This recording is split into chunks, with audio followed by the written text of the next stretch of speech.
Yo, yo, yo, what's good? All right, two P's in the bong in the building again. It's your boy DP. Man, man, without KP today, it's your boy Bong. What up? What up? What up? Yo, what's good, man? What's going on with you? Man, another day, another dollar. Another Yeah, yeah. day, another dollar. Did you catch the fights yesterday at all? I saw Ryan Garcia get touched up, but Yeah. I'll say that Floyd Mayweather. I predicted that about 6 years ago when I guess they were trying to figure out or trying to work through a Tank versus Garcia fight. Mm-hmm. He said that I think at the time he was saying he'd give Ryan Garcia 200K if he could beat Rolly.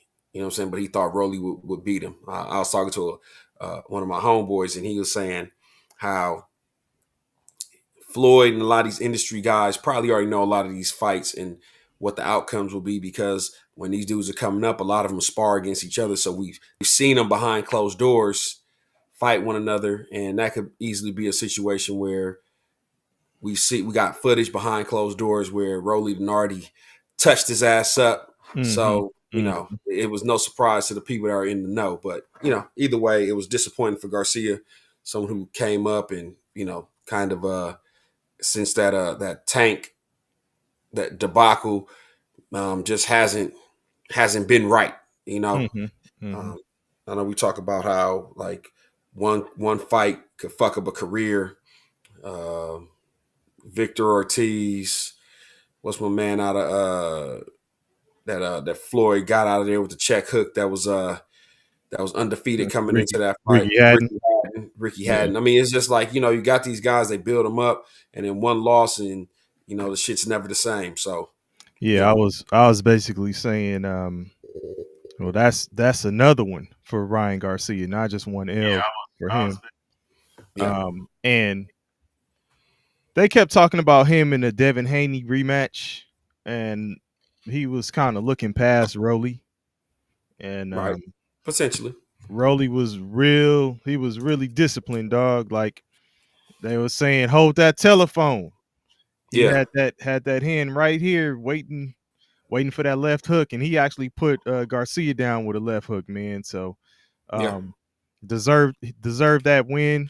Like I say, we got to short up. It took a little steam off of that rematch with Garcia and Haney, which they'll probably still have. But then, Rolly may be calling for the winner of that one, man. So we'll right. see. Haney didn't look good himself, right? In that same No, no. I mean, it wasn't that he looked terrible. It was just like he got beat or something, like he won the fight. It was just not much action, man. Like just okay, not a lot of action, and considering, like I say, the caliber of fighters um on that card, you had Teofimo Lopez on there too. yeah, It just it was underwhelming, man. lackluster. Yeah, Yeah. it was lackluster. Like I was because I remember even the way it was marketed. I think the fight yesterday and then the fight tonight with Canelo, they're both under DeZan, right? Yeah. The zone. And and I'm like, I thought they were together. The way they put it out there, like they were, like they were both on, it was all one card.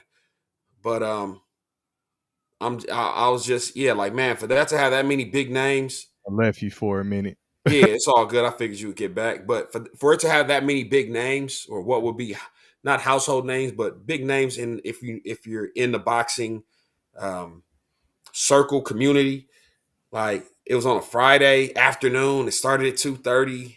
Like, what are we Hmm. doing? What are we doing here, man? You know what Yeah, I'm saying? yeah. Like that wasn't a good look. But And they tried something new, like I don't know if you said it while I was off with the Times Square joint. They only had like a really really small crowd, so it was like an exclusive thing. They had the yeah, fighters being driven from the hotel in cars down the street yeah, and shit. It was yeah, more of like a production versus like a regular right, boxing match. And I think Garcia, said it felt like a sparring match, which I mean I could see that, but at the same time, y'all are all in the same element, so that's no excuse for just one single fighter. Everybody had to deal with the same shit, so you Right. know For sure. it For is sure. what it is. Yeah, But man. yeah, I know. You had mentioned Canelo tonight. Uh, I didn't even watch that shit, so Yeah. I I mean, have no comments on it right now. yeah. Um, And I know it's not a basketball. This is not a basketball live. Like we're gonna no, talk no, about. no, no, So no, no. we'll get to Clippers and what they did. We'll do that Maybe another when we get time. on Another either time. tomorrow or Monday, and then Golden State and Houston and what that whole thing is looking like. But I was trying to uh, give some folks some time to jump in here, man, before we yeah, really got started. But you know what it is. You know what it yeah, is. yeah, yeah, yeah, It's May 3rd. You know, you know what was released May 4th. yeah, yeah, yeah, yeah, yeah. Not So like us. May 4th of yeah, 2024 was released, dog. So we're almost to the day a year later yeah, from this beef with Kendrick Lamar and Drake. and But go and and ahead, man. and actually, we've seen a lot of this week. We've seen a lot of, hey, it's the 1 year anniversary of this song, this song, this song. But we're basically on the weekend of the 1 year anniversary of the the last song from the Kendrick Drake beef. So Mm-hmm. this is like the 1 year anniversary, um, and we see Rory and Mal, who had. Okay, let me preface it by saying this: Mal is a huge Drake fan, right? He's in the same he's in the same group or the same club or the same thought process of somebody like Academic, DJ Mm-hmm. Academic, who is like, hey, Drake can do no wrong. And whatever Drake does, it's a chess move and he's winning, whatever, whatever, whatever. And I guess like on a show with Rory and Mal, two guys that used to be on the Joe Budden podcast with Joe Budden, but they Yep. defected because of some personal issues that they had with Joe Budden. Mm-hmm. So they started their own podcast. They floated the idea of getting DJ Head, um, who was a well known West Coast DJ. He hosts a couple of shows, and he's a legitimate DJ. And he's out of the Kendrick Lamar camp, right? As far as he's like legitimate friends of 18 years with Kendrick Lamar. So they floated the idea of bringing him on the show for the 1 year anniversary, getting the two sides of the story and getting the two sides of the story so that, they can kind of, just see where we stand a year later, right? Mm-hmm. Mm-hmm. So obviously, there's a timeline, there's a history behind it. The history goes back to the control verse, right? And the control verse is a or controls a song. Whose song was it originally? The control song. The control song was Big Sean. It was.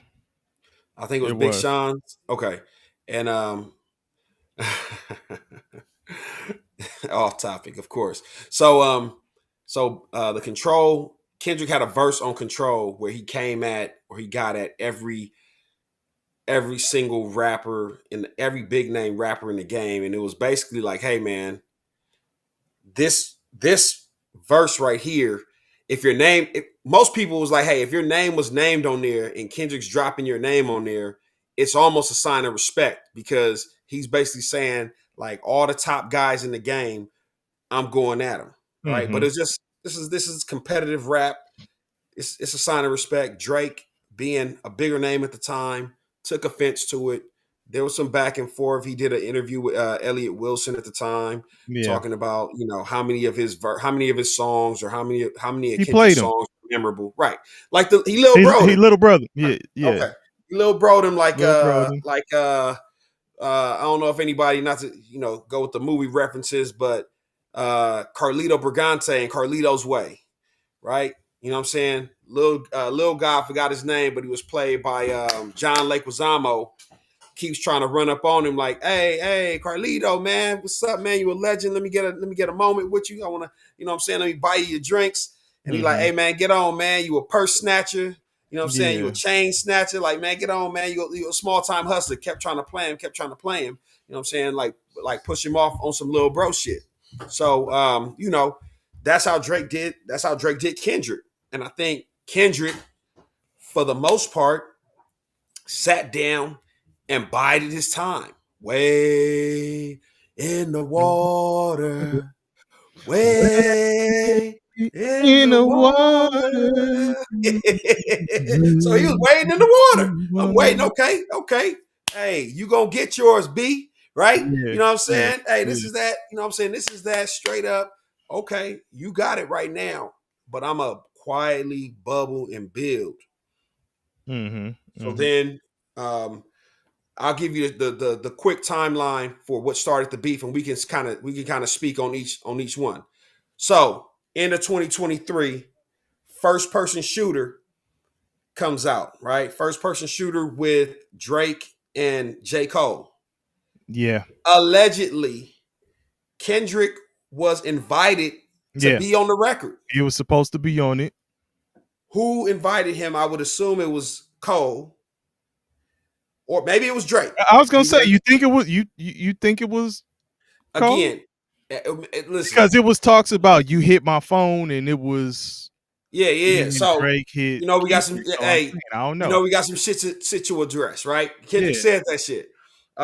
So, but Kendrick was invited to be on the song. This is the end of 2023, and he declined. Mm-hmm. Right?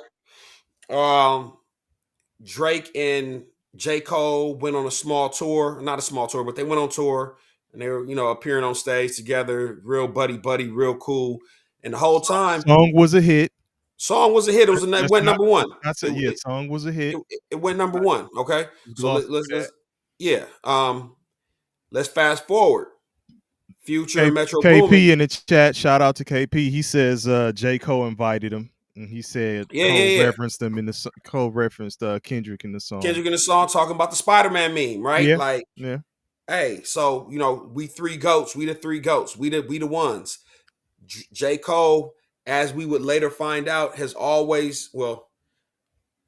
would have always wanted it to be peaceful.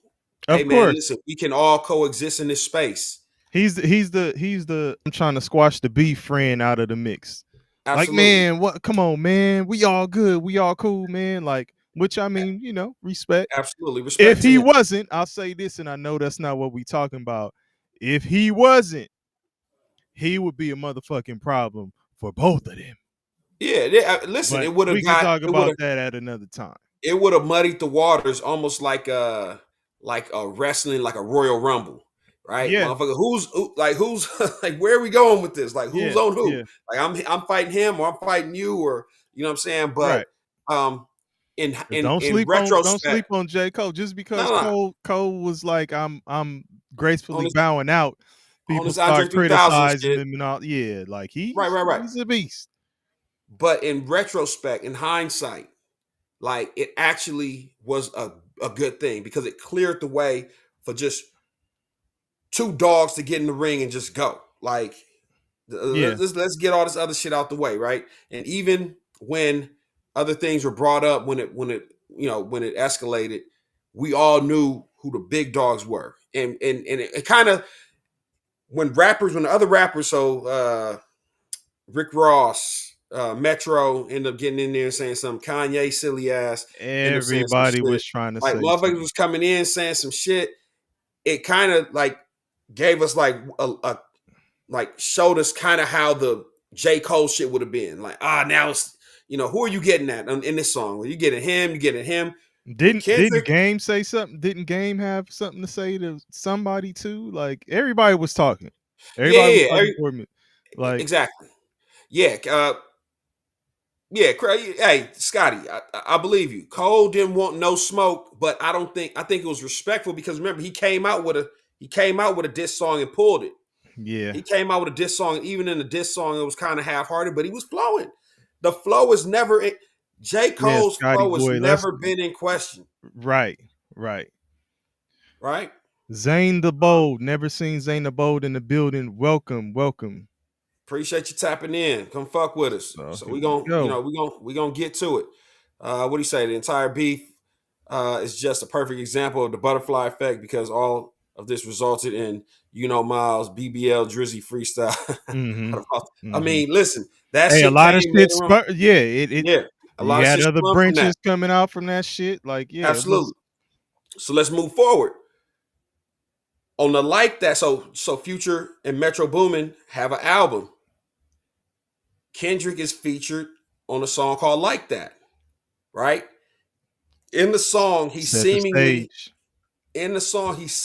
seemingly addresses the big three shit, all the stuff that was talked Did, about in first whoa, person whoa, whoa, shooter. whoa, whoa. There's no seemingly. That yeah, motherfucker addressed yeah. He that. addressed it. He addressed it, and he threw a couple light shots at Cole. Told him he ain't Andre 3000. You Yeah. know what I'm saying? Cut that bullshit out. Um, and Okay. definitely one of the Whimsical hardest Dino, verses. never seen you in the chat. Welcome, welcome. Appreciate you. He Appreciate you says tapping in. hardest verse of 24. You think so? I Hardest feature believe verse or just hardest verse, period? the hardest feature verse by far of Yes. 2024. Because I'm saying, are we saying it's the hardest verse? And on the beat, Feature, I'll give you that. and on that beat too. Whoo. Zane the God. Bold, Whimsical Dino. If we could get y'all to go ahead and subscribe and rock with us, we'd appreciate it, y'all. Yes, But indeed. thank you for Tapping in. tapping in today. Yeah. Go ahead, Bong. So Kendrick basically says, fuck the big three, it's just big me. Mm-hmm. Hey, that right there. Okay. Set Now here we the are. We stage. set the stage. Yes. Now we got beef. And Okay. it wasn't even a full on diss song. So to No, the it was point of just it, a verse. That's Whimsical what Dino saying the hardest the verse, hardest verse of 24. it was one of the most effective for sure. Because it Absolutely. definitely got the party started. But it was almost like the two who ended up staying in the beef, Kendrick and Drake, it was like this was coming to a head anyway. And they both was Anyway, ready for it. this shit might have been 11 years in the making. How long Right. ago was Control? Like, let's go. I'm telling you, it started with It, Control. So yeah, ever I since remember then, the interview that you were talking about earlier. I yeah, remember that shit. yeah. So again, boom. Let's fast forward. Now here's where I'll add something to it. So I listened to the Rory and Mal podcast where they had DJ Head on it. This is where it gets interesting.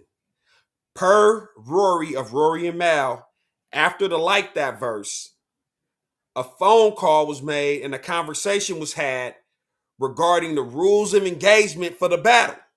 So it was said. So it was Okay. alleged. Wasn't So, confirmed by hold either of the two on the panel, either the two speakers. hold on. What's off limit? Apparently, Mm-hmm. families, families were to be kept out of it. A line which Drake ultimately crossed Mm-hmm. that led Kendrick to taking the gloves off. Now, With peep with the this. with the sneak Whitney security line. Right. It wasn't a real straight up diss, but it was a sneak. So peep this. DJ Head actually has a radio show called Effective Immediately. Effective immediately. Yep. He has a co-host named Gina Views on the Mm-hmm. on the Yeah. show. Yeah. This had to have been, I don't know what day it was, but it couldn't have been either yesterday or today. I don't know which day it was. Gina Views gets on the show and actually, and I don't know if she was supposed to say this, she said during that conversation, so she confirms the conversation. She confirmed that there was a conversation had between Kendrick and Drake. Because listen, DJ Head was being low key, like I'm That, not gonna confirm nor deny type shit right, while he was up there. So she here, said it on their show. Here, yes, she said it on their show, and she Okay. said, I don't even know if I was supposed to say it, but fuck it, it's already out there. But guess Okay. what she said? She said during the said conversation between Kendrick and Drake, Kendrick asked for the fade. Kendrick said, throw hands. Fuck Mm. that. Throw hands. Kendrick Okay. said, fuck it. Run the fade. Fuck all that bullshit. Fuck the I mean, rapping but shit. No, no, no, no, no, no, no, you no, no, know, no, no. I'm just saying, out the two of them, if either one was to ask to do that, who you think is asking for that But okay, first? so what I'm saying So is, I ain't so Drake surprised, has you know. Drake has recently been on Drake has recently been on streams talking about, oh yeah, I would fight Buddy. I would fight him, man. You know, probably behind closed doors. I ain't gonna do no public shit. We ain't got to do it in public. Come on, But you know, man. go to the gym. Drake. That's what I'm trying to tell Come you. You on, man. not built like that, but you keep talking like you built like that. Kendrick out there at some park in Compton doing burpees and doing pull-ups in a Pendleton in like 90-degree weather. Like you not built like that, bro. He crazy. Like, right? You feel me? Oh So shit. but that was interesting to me that Kendrick basically took it to the hood on him, like, hey, listen, bro, fuck all the rap shit. Fuck all you want Okay. to settle this, Okay. you want to settle this beef. If we friends or if we acquaintances and we got an issue, you got an issue with me, I got an issue with you. I feel you disrespected me, you feel I disrespected you. Shoot the fade. Okay. Okay. Okay. But So see, go ahead. Go ahead. so we didn't that didn't have obviously that never happened, right? But again, rules of engagement were discussed. Hey man, if this is a friendly fade on wax, let's keep it a Keep friendly it that fade. way. And Kendrick will he as the beef continues to carry on, he's telling him, "Hey bro, keep it that way. If I Yeah. said it's a friendly fade, it's a friendly fade. We can go and just go bar for bar, and then it's really just about the bars, Yeah. right?" No. No doubt. No doubt. And Okay, and if he did cross the line, because you know, um, they've referred to Drake as a habitual like sneak line dissing. stepper. Yeah, Yeah, like he's always sneak dissing somebody, and whoever he's talking to is on some sly shit to where it's like they know what's up, but the general public and the listeners and everything may not catch it unless it's right, like super like broken down. right. Um, so if he was on some shit like that and y'all spoke about it and then you ended up on some bullshit, overstepping that line, then I understand Okay. where Kendrick was coming from. So now we get into like the real. So hey, we discuss rules of engagement, right? Mhm. Fuck it. Go to your corner. You drop your bars. I go to my corner. I drop my bars, and let's get after it. Mhm. Now the real timeline starts. April 13th. Drake drops push-ups. Right. Mhm. That one had the cover art. He talking about drop. You know what I'm saying? Telling him he's a size 7 in women's or some shit like that. Like just Yeah. real. That Okay. that was where the line was crossed. Yeah. It was in Absolutely. push-ups. Absolutely. So Off he's top. already So it's off like the Drake is top. like, I don't give a fuck. Which I Right. mean, do you Again. respect it or do you not? And what we have to definitely identify is that if I'm Drake, okay, I'm going into this conversation right now being as trying to be as unbiased as possible, right? I'm a fan of Drake's music, uh, pre Kendrick beef because everything he's dropped since then hasn't really been.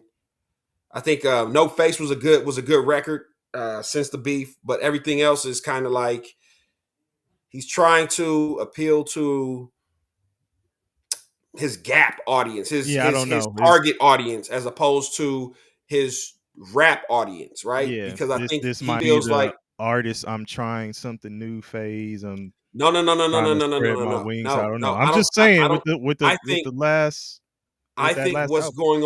going on now is that he feels like the rap community ain't fucking with him. So now he has to try and go like he just KP dropped a said he joint lost his R and B. mojo.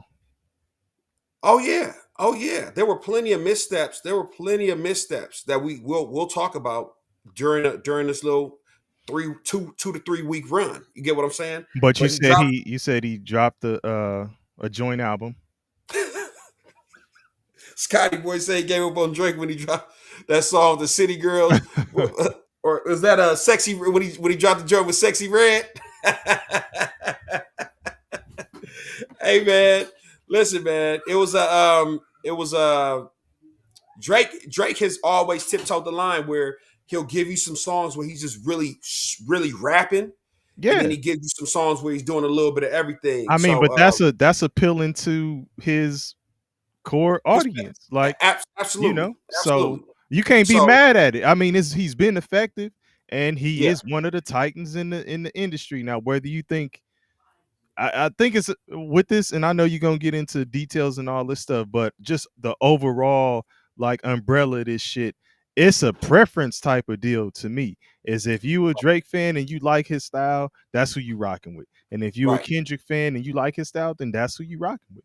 And but right. but but I will say I think that Kendrick actually flipped some of the Drake folks, some of the Drake stands who were Oh just yeah, like it's for all sure. about Drake. I think he did flip a lot of Yeah, those. So yeah. And again, what I'll say oh, this. and Scotty Boy said, "Nah, it was the Kiki song," Kiki, do you love me? and KP said he hated that song too.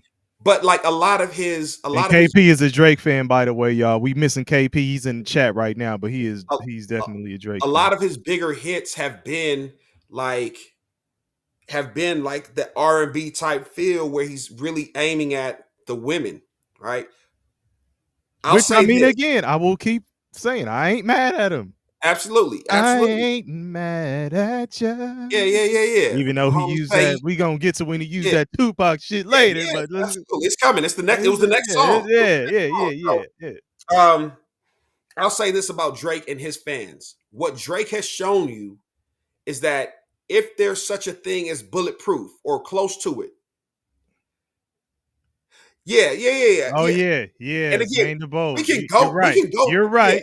yeah. In that mix where we were saying a lot of people were throwing stuff out there. We forgot to No, mention I mean, that. That's I didn't put there were other artists that in between. I was trying to keep it with them, but okay. So after the after like that, J Cole had his 7 minute drill. That was April 5th, right? So mm-hmm. J Cole, that was a joint that we talked about that he dropped in and then he And bowed out. He deleted actually later. took it. He deleted right, Might or delete might later. delete That was later, out of there. and he literally 24 hours later came on the stage at his what's his festival that he does out there in Carolina, Dreamville. Yeah, the At his Dreamville Dreamville joint. festival, And wasn't old boy who's the hip hop director for the Amazon folks, the exec who did the pop out joint. I think yeah, he it was did that Chris for something. I think he did that for J. Cole too. I Yeah, think he had a hand in that too. he produced Dreamville. Yeah. So okay, so the Dreamville Fest story is Drake was scheduled to pop out at the Dreamville Fest. He hears J. Cole get on stage to apologize to Kendrick for jumping out there and saying that little slick shit. He gonna take the shit off the album. He love his brother. He got on, you know what I'm saying? He got on the Sharif shit from Boys in the from Boys Minister Society, excuse me. Got on the Sharif shit. Can't we all just get along type shit? Mm-hmm. And Drake left. He was supposed to get on stage and perform. He actually left and was like, man, fuck this. I thought you was riding with me. Again, if we go back and revisit history, J. Cole was very smart for detaching himself from Drake. And I heard Schoolboy Q, who was also at Dreamville Fest that in 2024, Mm-hmm. talked to him and said, hey, listen, this shit has nothing to do with you. Step aside.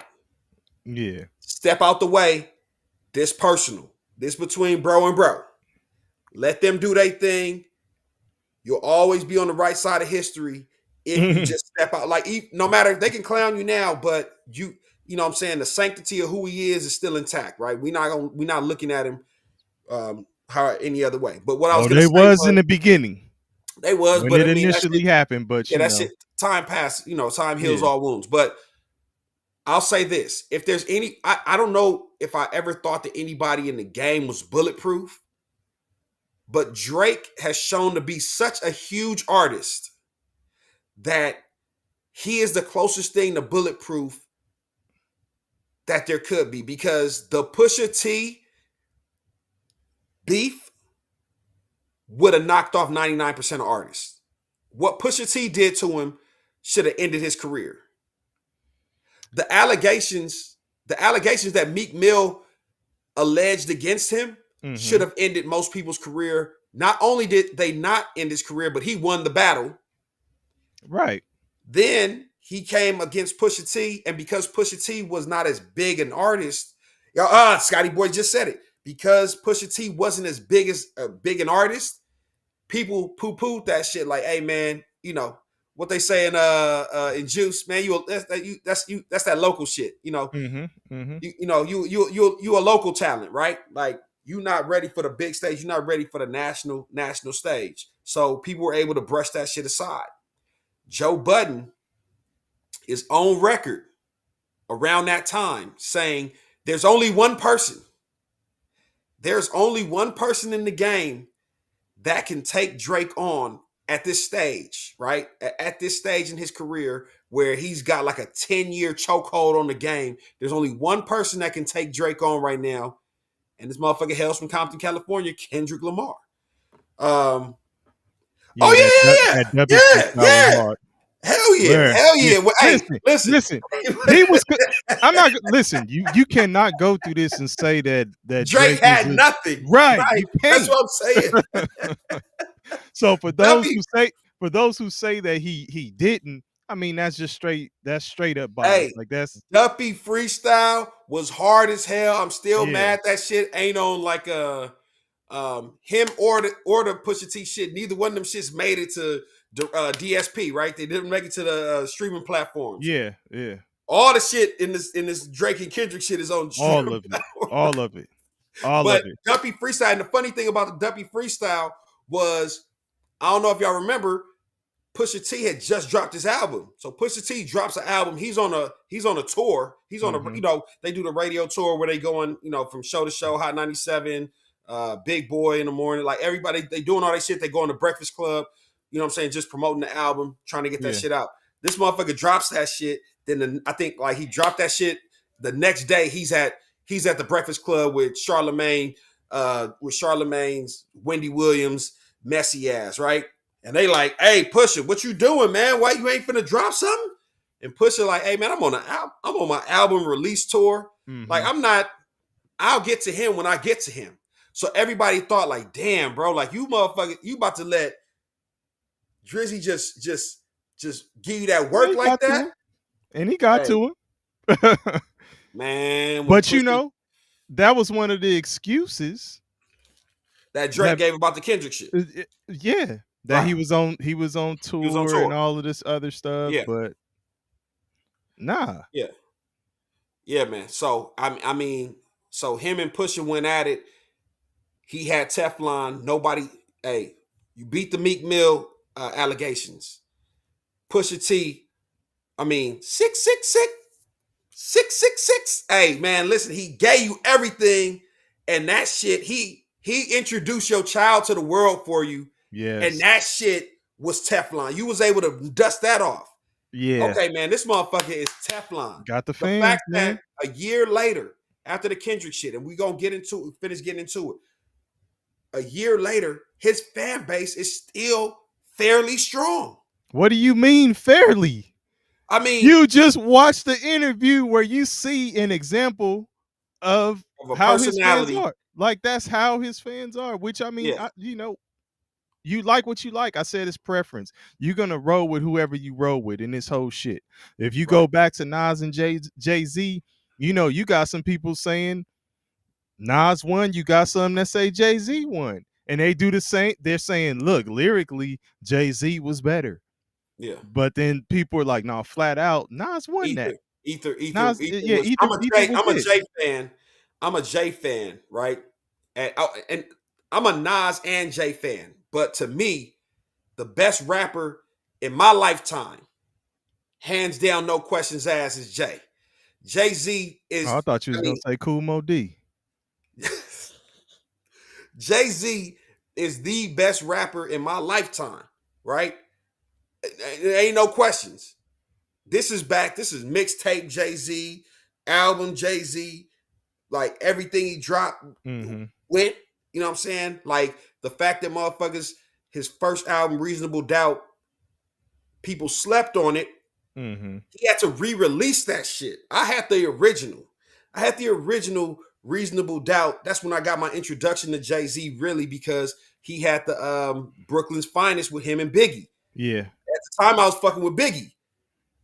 But Jay-Z on that Brooklyn's Finest with him and Biggie on Reasonable Doubt, that shit killed the game. You know what I'm Yeah. saying? They got 22 twos. Like, I mean, that shit was a classic album. So they came back, the source gave that shit 5 mics on the re-release after the fact. Like, motherfuckers really slept. But, Jay was definitely But again, with that I'm but just that battle, saying.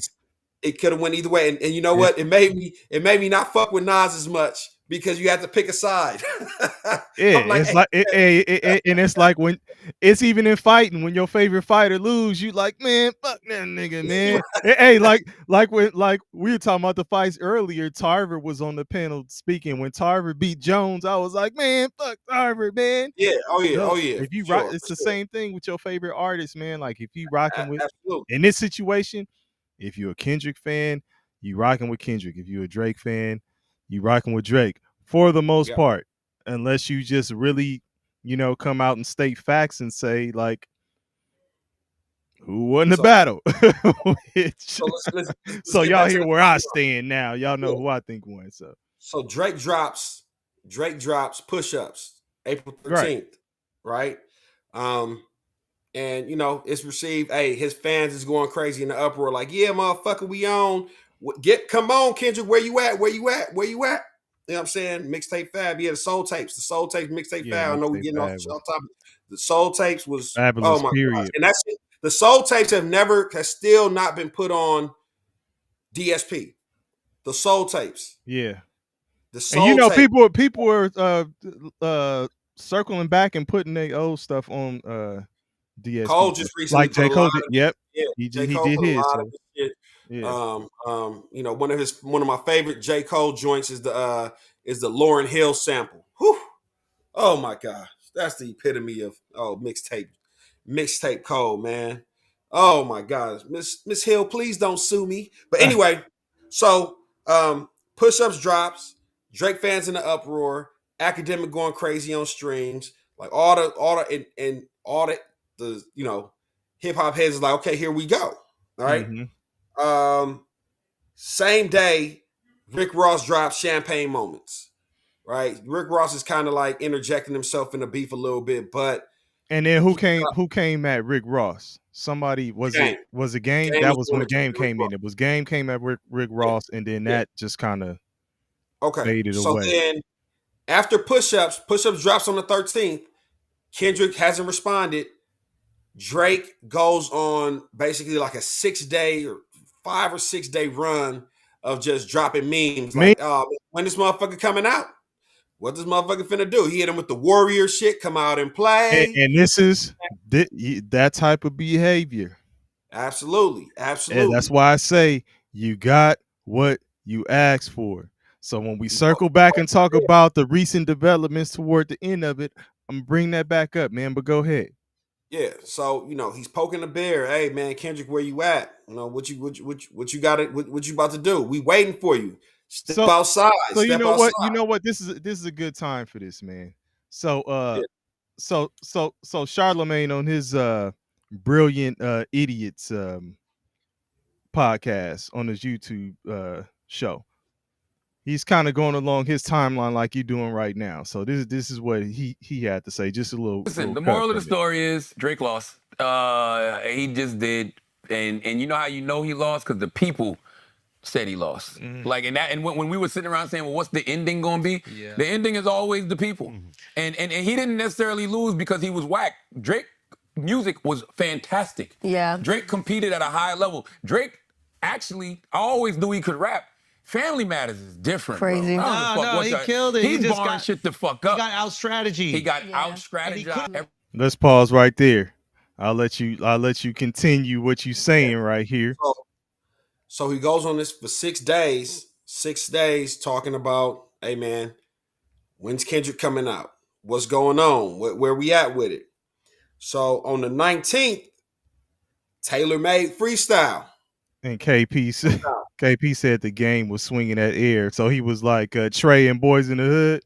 Yeah. He just trying to be down. He trying to get some. He trying to use it Game gonna be looking for your ass, KP. to pick up some steam, right? And it didn't work, but it is what it is.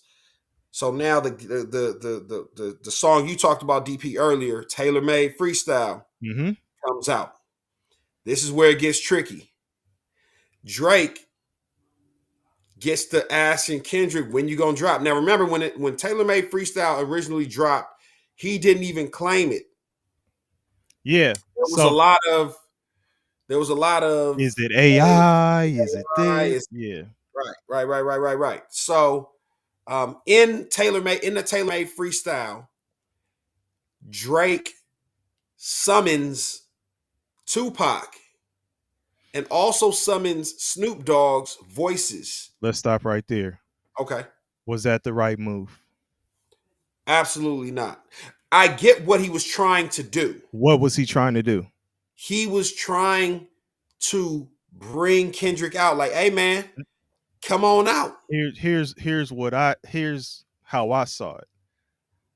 Obviously, you talking about a duo because they got together, Snoop and Tupac, two of America's Most Wanted, all that. So but when you talk about West Coast hip hop, or the uncles of it, because before then, you could talk about Ice Cube, NWA, all that whole movement. But Snoop and Tupac, well respected. He was trying to, let's say, use their name, image, and likeness. Let's say to be like, hey, get your boy.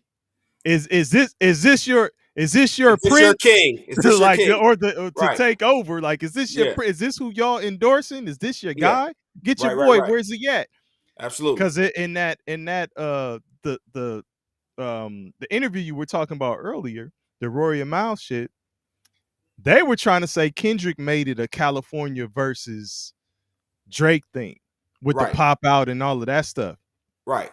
I agree with DJ Head when he said Drake is the one who brought California into it when he did that Taylor Made freestyle. And when we talk about a lot of his missteps, right?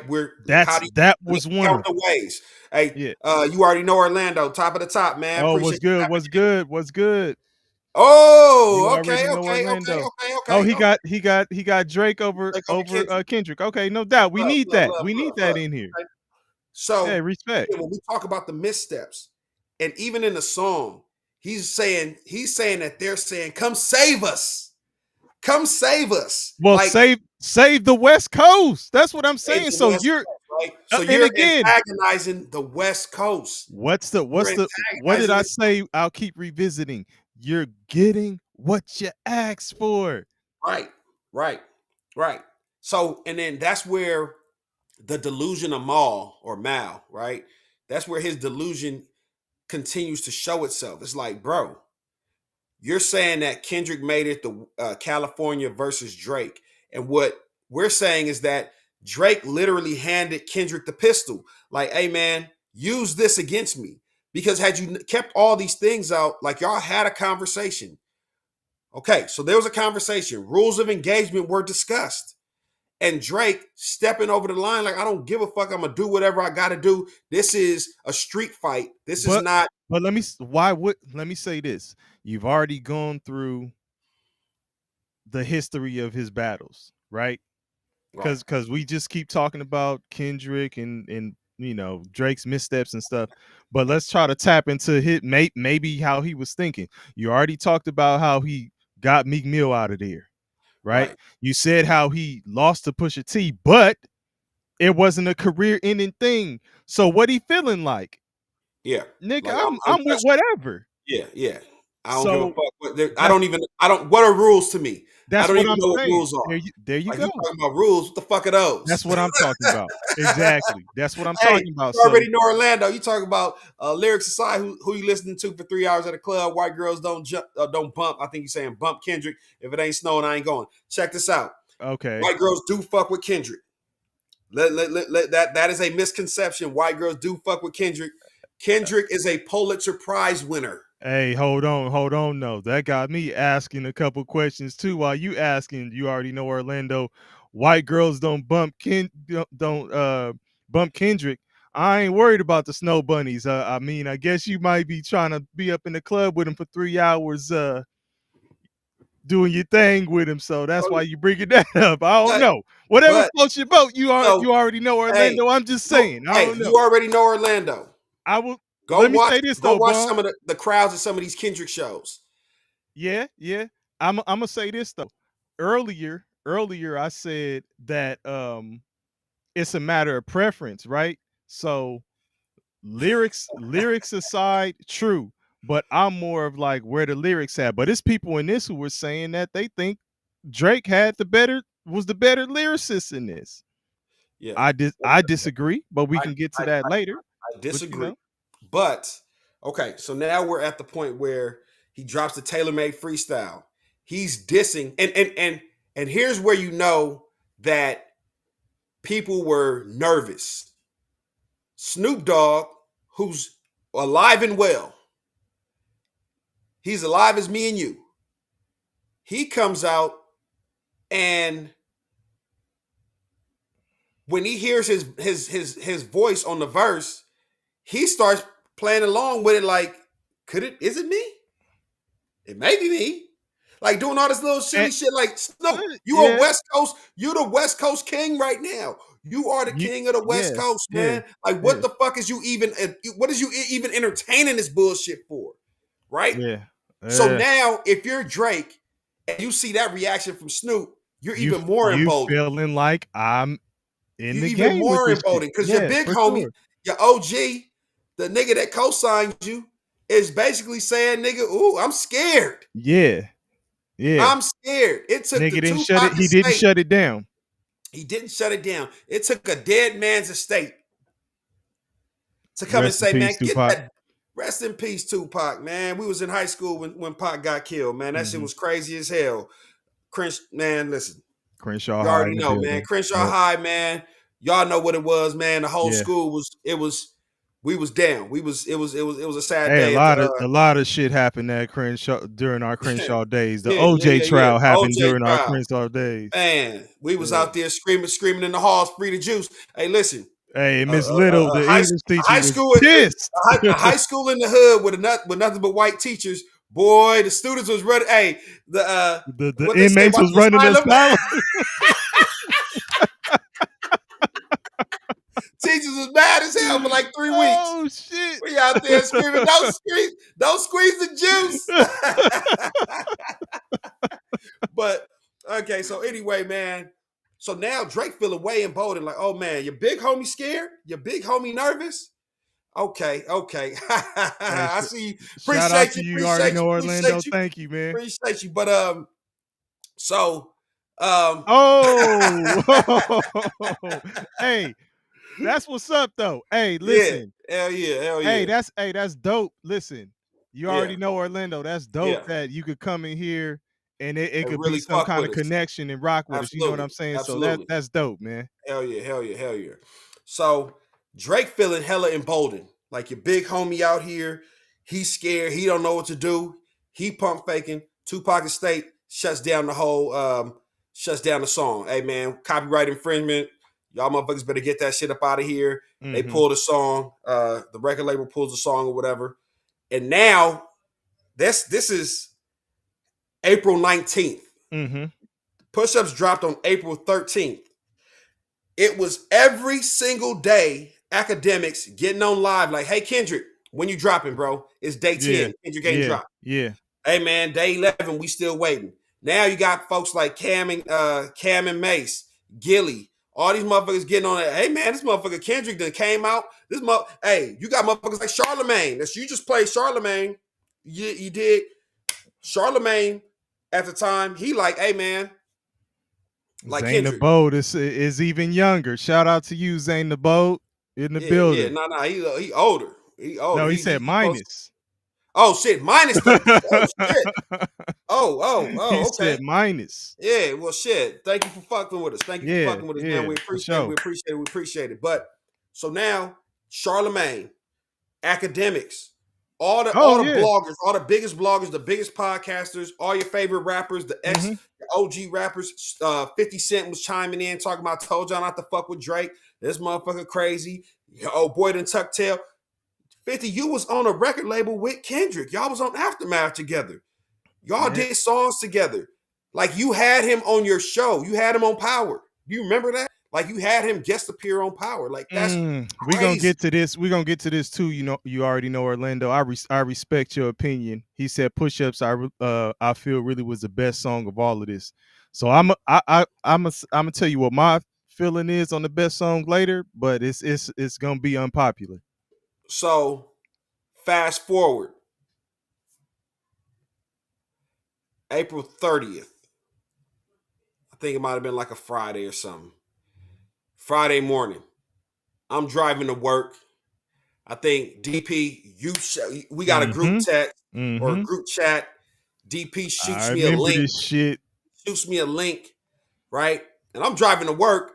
I'm trying to listen to this shit over my just listen to it on my phone before I put it on the car radio or whatever. So I'm listening to it. Had to do with some justice, baby. Yeah, Kendrick comes out with the, you know, with the real little light and easy. Who's that sample? Fuck. You talking about the Al Green sample? The Al Green, thank you. Yeah. He samples the Al Green in the beginning. So I'm like, okay, this is mellow. This is cool. Then he goes into like the beat switches. Oh my god! So I think somebody lying. Nope. Somebody lying. No. This is That was the Al Green sample. So you must be talking about the Euphoria. Euphoria. Okay, you talking about Euphoria? On April 30th. On April 30th, he goes Euphoria, right? So because I sent y'all that other one too, but who's the first sample? Was that Nah, that wasn't the Al Green joint was on 616 in LA. Yeah. Right. Who he sample? Who's the let me see. Let's see. While you look that up, I'll keep going. So go ahead. He comes off with the mellow, super mellow intro, beat switches. Hey, and I think Euphoria to me, and this is just my humble opinion, I'm trying to be as unbiased as possible, might have been the greatest song in the entire beef. Euphoria, Kendrick, hey, he had a switchblade and was just 1,000 cuts. Bang, bang, bang, bang. It was 1,000 cuts. Euphoria was 1,000 cuts, bro. Like, hey, man, come on, man. Gosh. So even the way he started, right? I make music that electrify. You make music that pacifies. I could double down on that line. But save you. That's random acts of kindness. Making a play off the Honda commercial, making a play off pacifying, which Drake, the allegations that Drake like I'm young. Like he gave you off the intro, he told you what we own. And then I think it went on for like 6.5 minutes. It was a Richard Pryor sample. It wasn't a song. Yeah, it wasn't a song. And we were looking, we were looking at that. And now I remembered. I was like, damn, what more? But the Wiz. The Wiz. Okay. And yes. It's not an unpopular opinion, Scotty boy. I think Euphoria was okay. Okay, so Scotty Boy. Let me say Zane the Bold. I like what you man. Okay, we'll get into it. what Zayn the Bold say? Euphoria definitely got Kendrick the upper hand because the Oh, here I'm we the go. Yeah, okay. Hater part went low key viral on TikTok, right? And remember, the I'm the biggest hater is an ode, is a nod to DMX, Mm-hmm. who originally was on the Breakfast Club and said, something about Drake I don't like. I don't know. I hate the way he dressed. I hate the way, you know what I'm saying? Like, hey, TXXX. This nigga was using a lot of the shit that he said. Teddy Okay. Pendergrass. Thank you. Thank you. That's who it was. It was Teddy P. Every line in Euphoria has aged well to this day. Okay. Thank you. Thank you. Thank you. Thank you. Thank you. Teddy P. Teddy P is who it was. Thank you, Alvin Oh Eddington. yeah, yeah. Teddy P. Teddy P was who it KP was. in the building. Yeah. And Alvin Eddington Jr. Let me take another moment because I see a couple new people. T XXX and Alvin Eddington Jr. Appreciate y'all tapping in. If we can get y'all to Absolutely. subscribe and keep rocking it with us, we would appreciate it. So shout out to y'all and Absolutely. welcome. Absolutely. Absolutely. But So go ahead, Bong. Euphoria basically it addressed him.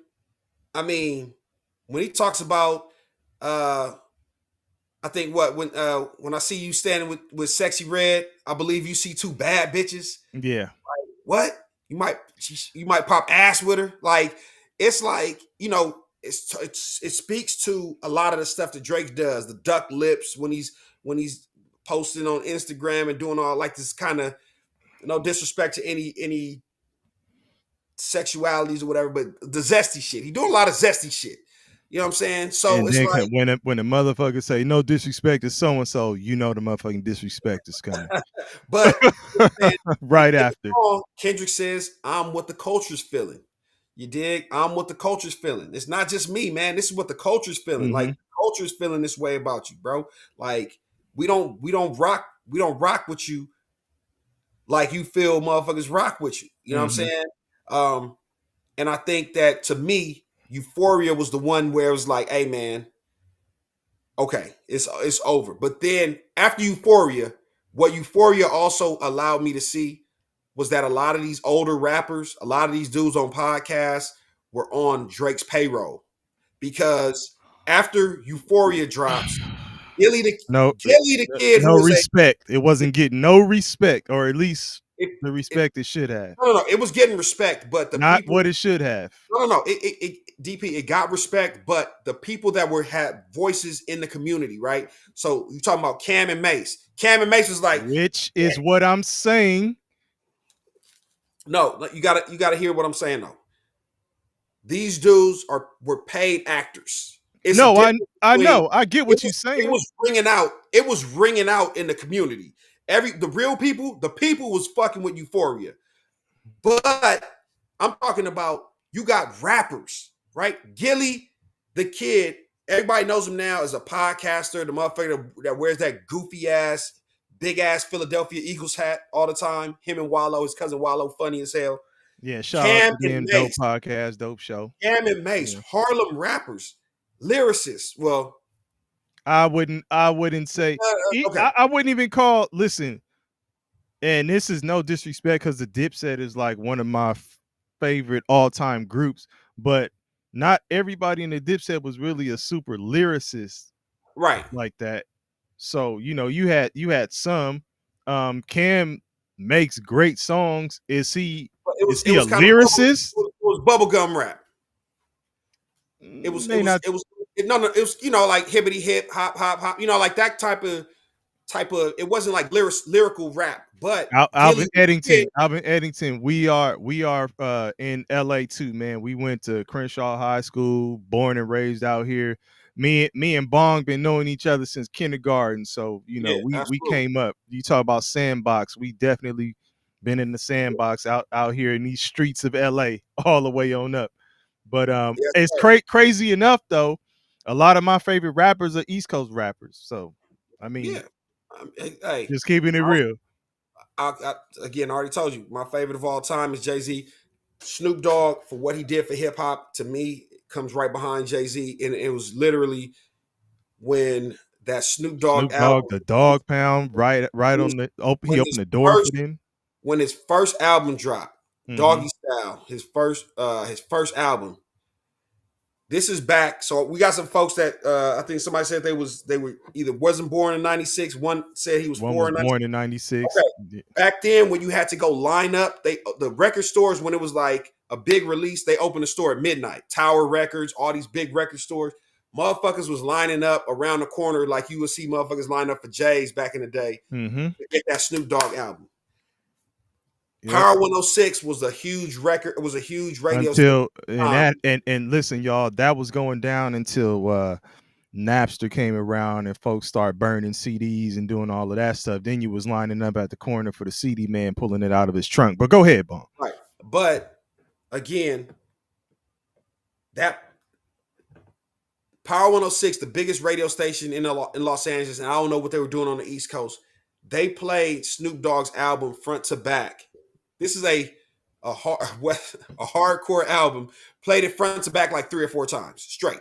Mm-hmm. Like, hey man, we're gonna run it again and run it again and run it again. Snoop Dogg had that much impact. What he did when he came out, I know 50 Cent, like the 2 most anticipated rappers debut albums ever is Snoop Dogg's Dogg and 50 Cent.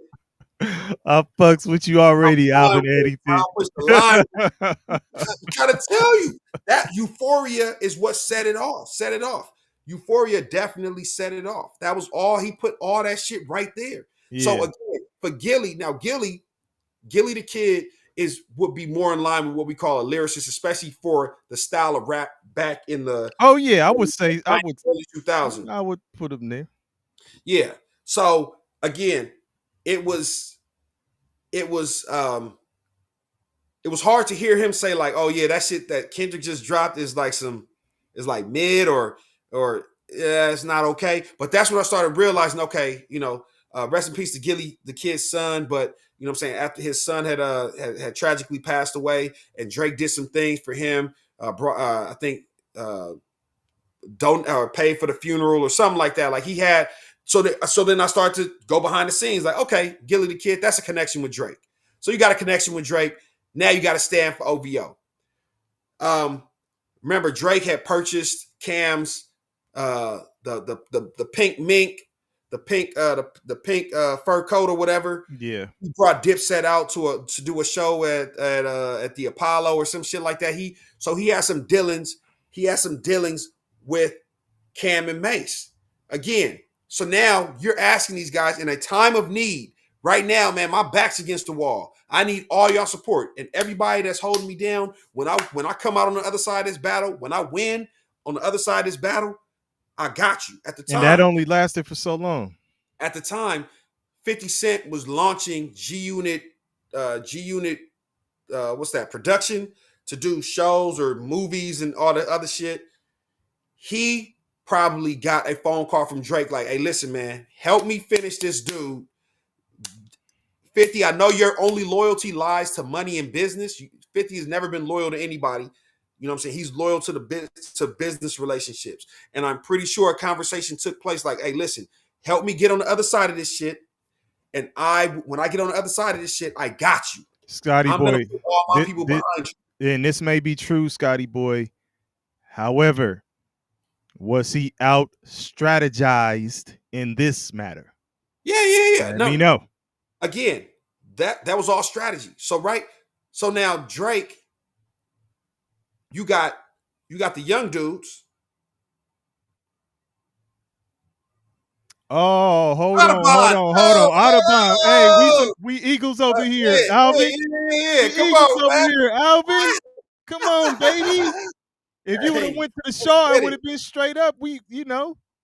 Oh man, that's real with it. We basically followed your footsteps to Audubon, man. Yeah. Hell yeah. That's okay. Crazy. Where'd you go in the valley, man? Let me know. But yeah, so we went from Audubon to the Shaw. But go ahead, Bong. So again, you got 50. Everything that would happen with 50 in the video that would come out after the fact, but you got all these people saying shit like, oh man, oh yeah. So Kendrick drops drops Euphoria. Then we go May 3rd, the morning of May 3rd. Mm-hmm. And I believe that's when we get the 616 in LA, right? Let's stop there. And okay, Folks, I told boom. y'all, this is actually my favorite song Talk about it. out You of said this it whole before. shit. You said it before. I told y'all that 616 in LA was my favorite song. This is one of them ones where when you talk about the beef and talk about all the songs, nobody ever brings this one up, right? This is the one that actually had the Al Green sample. And it started off with Drake with the off-white sun seeker at the marina, double, triple entendres. I mean, he Yeah. talking about Drake's connection with Virgil. You could also be saying, Drake, you're off-white. You're trying to be black. You a sun seeker. A Yeah. sun seeker is also a yacht. He had the yacht line in there. People were talking about he Oh, don't got bars. It's so many hey, double, triple entendres in that hey, motherfucker in the beginning, hey. and people wasn't putting respect on it, baby. Come And on. there's a story, there's a girl who talks about how there's a The young story girl who about was being at on his the yacht party, right? at the party and say somebody Come on, man. spilled some The vodka drink and on his cranberry on his linen. because they say all he drink is the Is wine the coolers spritzers. and the spritz. Come on, dog. Like this, Yes, he was indeed. strategically like just picking shit apart in that song, and it was almost like this. Remember how we said Drake had to, I guess, summon the name, image, and likeness of Snoop, and without his permission, so it would seem at this point, and then Tupac, right? So I don't know if you heard DJ Head on there say he should have found a way. He said the idea and the song could have still It been was cool dope. if he would have found a way to craft it and creatively do it without using the AI, which he didn't. But if you know Kendrick, if y'all in this chat know Kendrick, he don't rap about that type of shit. Yachts, I got a yacht and I'm buying this and all that kind of shit. Who does though? Yeah. Can you tell me? Phantoms and yachts and all of that. Drake, Yeah. that's Right. his style. So Yeah. he kind of said, listen, this is what you do. Check this out. I'm, And he I'm gonna gave do you this. the timestamp. It's a timestamp And record. it's a Drake is known. timestamp record. Come on, dog. Drake is known for the timestamps, right? I'm in a Come on, certain man. city Come at on. a certain time. That's what I'm Drake saying. is known for the timestamp And records. Hey, and X then Vaughn, is slept on for sure. Appreciate uh, you tapping in. I think this might be your first time seeing you in the chat.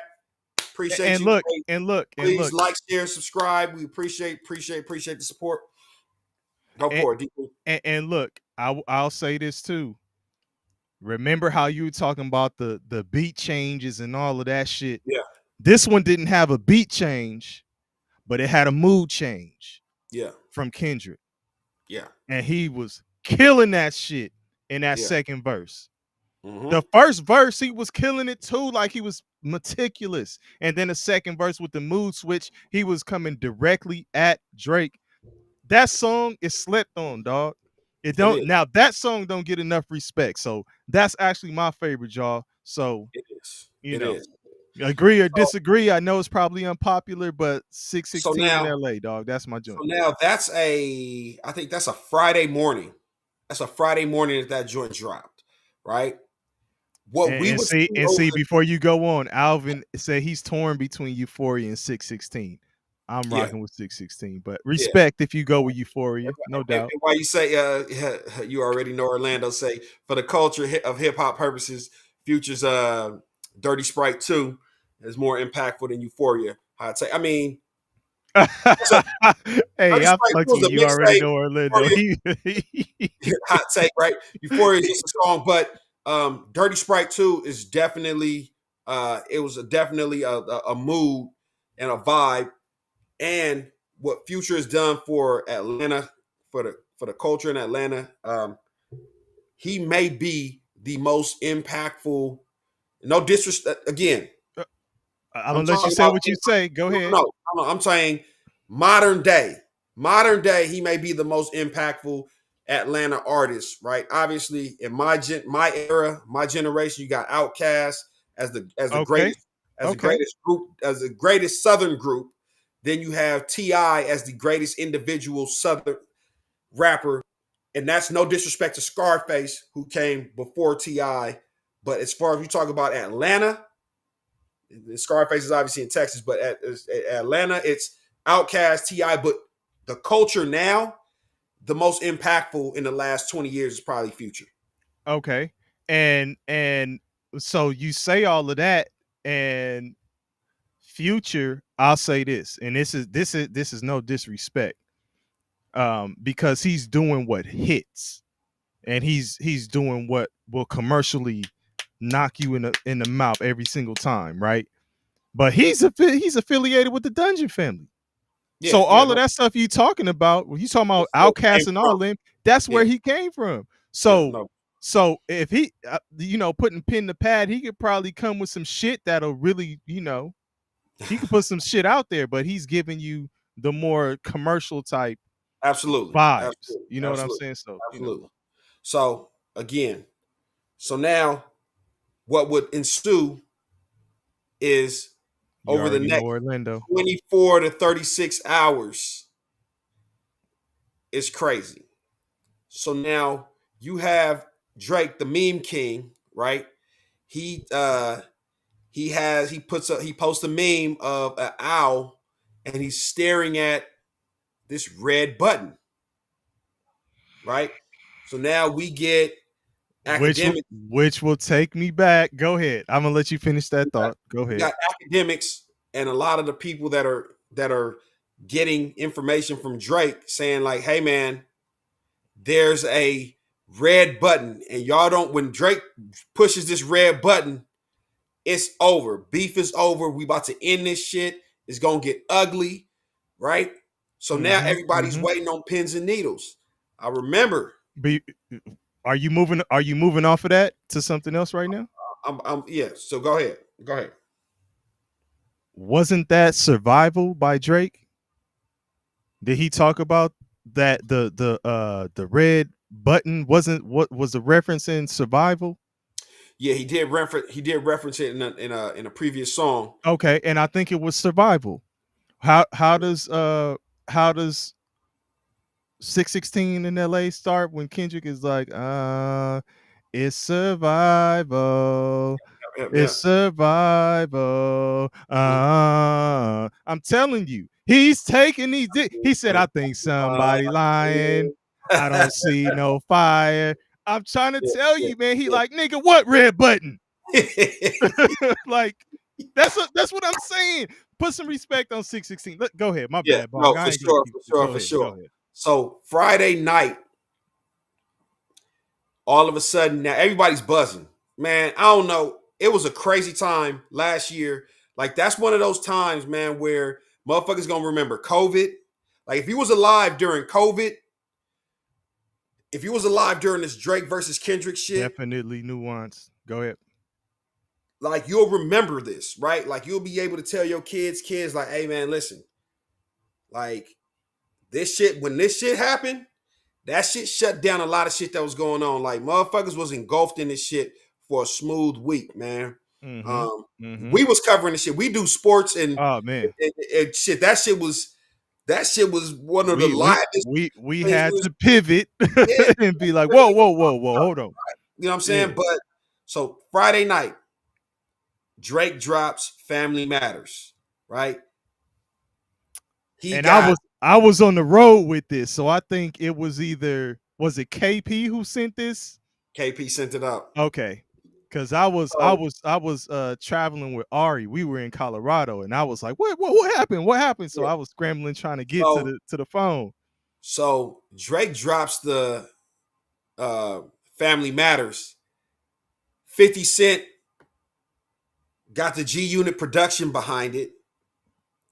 You see him spinning the G Unit chain. I said, oh man, 50, you really went out like a sucker. Like 50 post the video on his Instagram, like everything. And I remember at the time I was telling y'all because it was happening. Hold on, it was but happening is in it going real out time. like a sucker if that's who you Hold on. rock with though? No, hold on. This is what I'm telling you.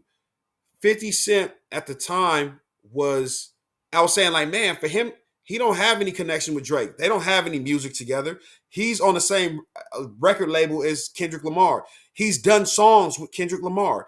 He had Kendrick Lamar on Power on the Yeah. you know what I'm saying? Like he had Kendrick Lamar on the show. Like, so if you would think he had a connection with anybody, it would be Kendrick Lamar. That's why I'm trying to tell you that 50 Cent has no loyalty. His loyalty is to his business. Like, if this shit is going to make me money at some point in time, I'm going to go with whoever's going to make me money. So if he got a proposition behind closed doors and Drake is saying like, listen, I know you have a big fan base. I have a big fan base. If you join me to squash this dude right here, when it's all said and done and we get out on the other side of this, I got you. And I'll put all my fans behind you to whatever it is that you want to push. You feel me? Okay. So then if he is a businessman and that's widely acknowledged, you're not the first person to say that. I mean, that's not somebody pushing him off his block. That's what he does. I mean, are we surprised? No. What I'm saying is, I'm saying that in this instance, this was a perfect time for you to step back and say, hey man, y'all hash it out as big dogs. Because I have a relationship with Kendrick, but you still went to the highest bidder. And what happened? So even like, he's like, hey man, when Kendrick drops something, he'll say a little 1-2 words. When Drake drops something, like, I told y'all leave that boy alone. I told you stop fucking with the light-skinned boy. Light-skinned boy gonna kill you. I gonna put y'all 6 feet under. I'm like, damn, bro, like you talking greasy. Like, what did he drop that was warranting you saying that he was, he gonna shut the whole industry down?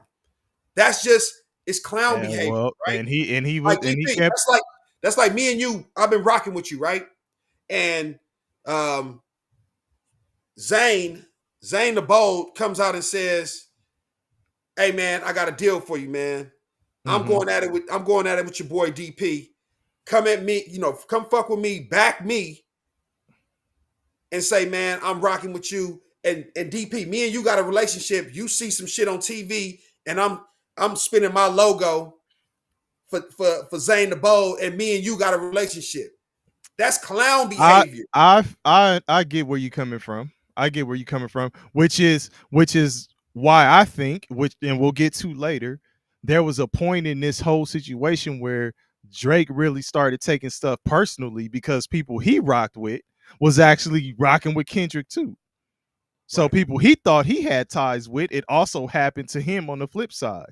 So I mean, but we'll address that later. But hey, I fuck with Zane the Bold because yeah, he giving us the younger he's like these reactions. I'm not on TikTok, right? Yeah. It's Twitter for me. I'm on Twitter, a lot of YouTube shit, but I'm not on TikTok.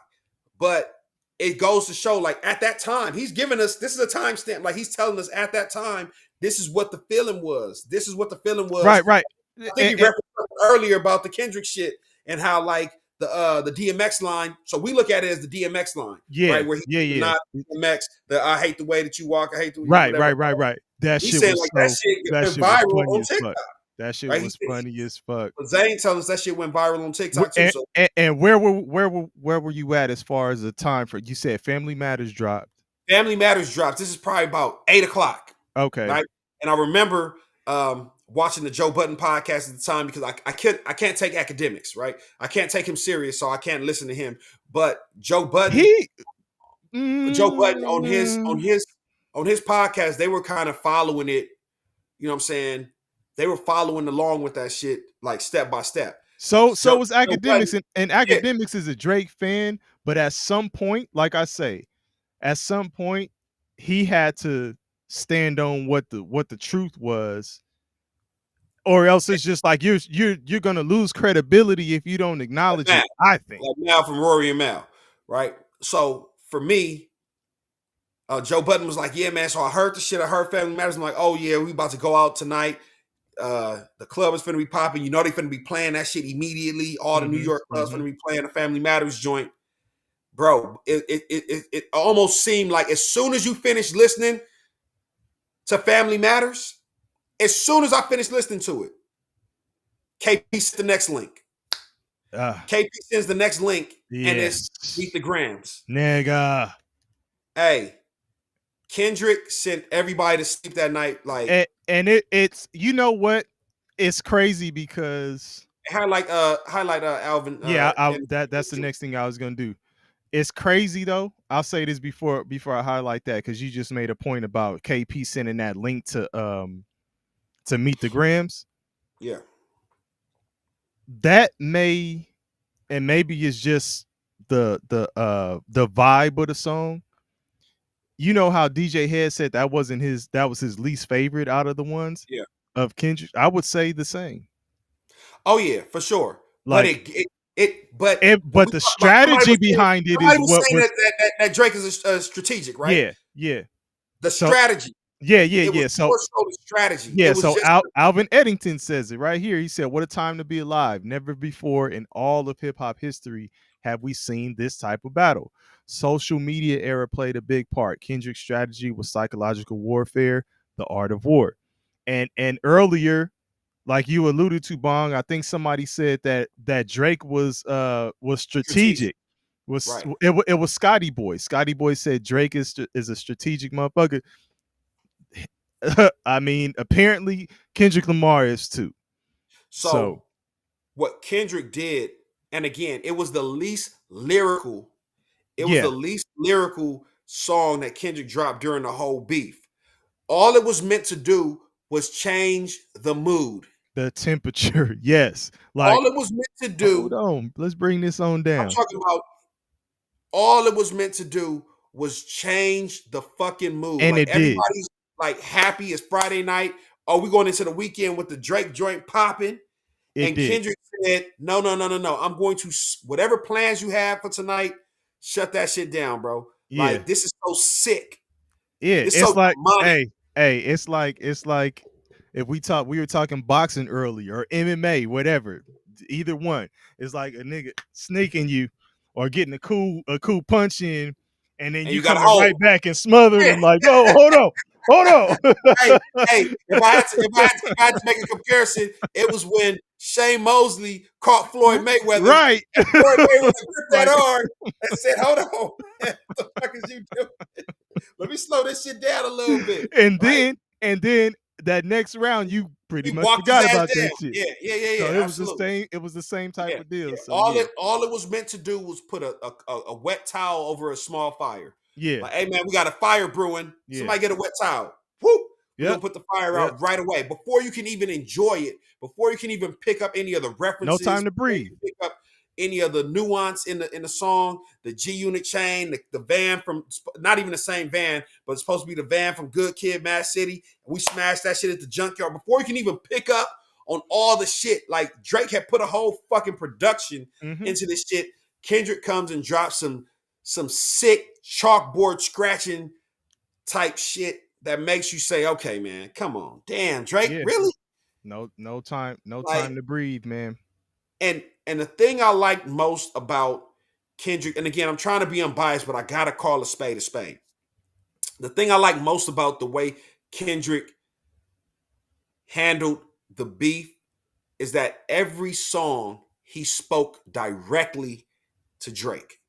It was like he was having a conversation with Drake. Like, and, hey, bro. And by the way, this is definitely biased. That shit's out the window. Carry on. No.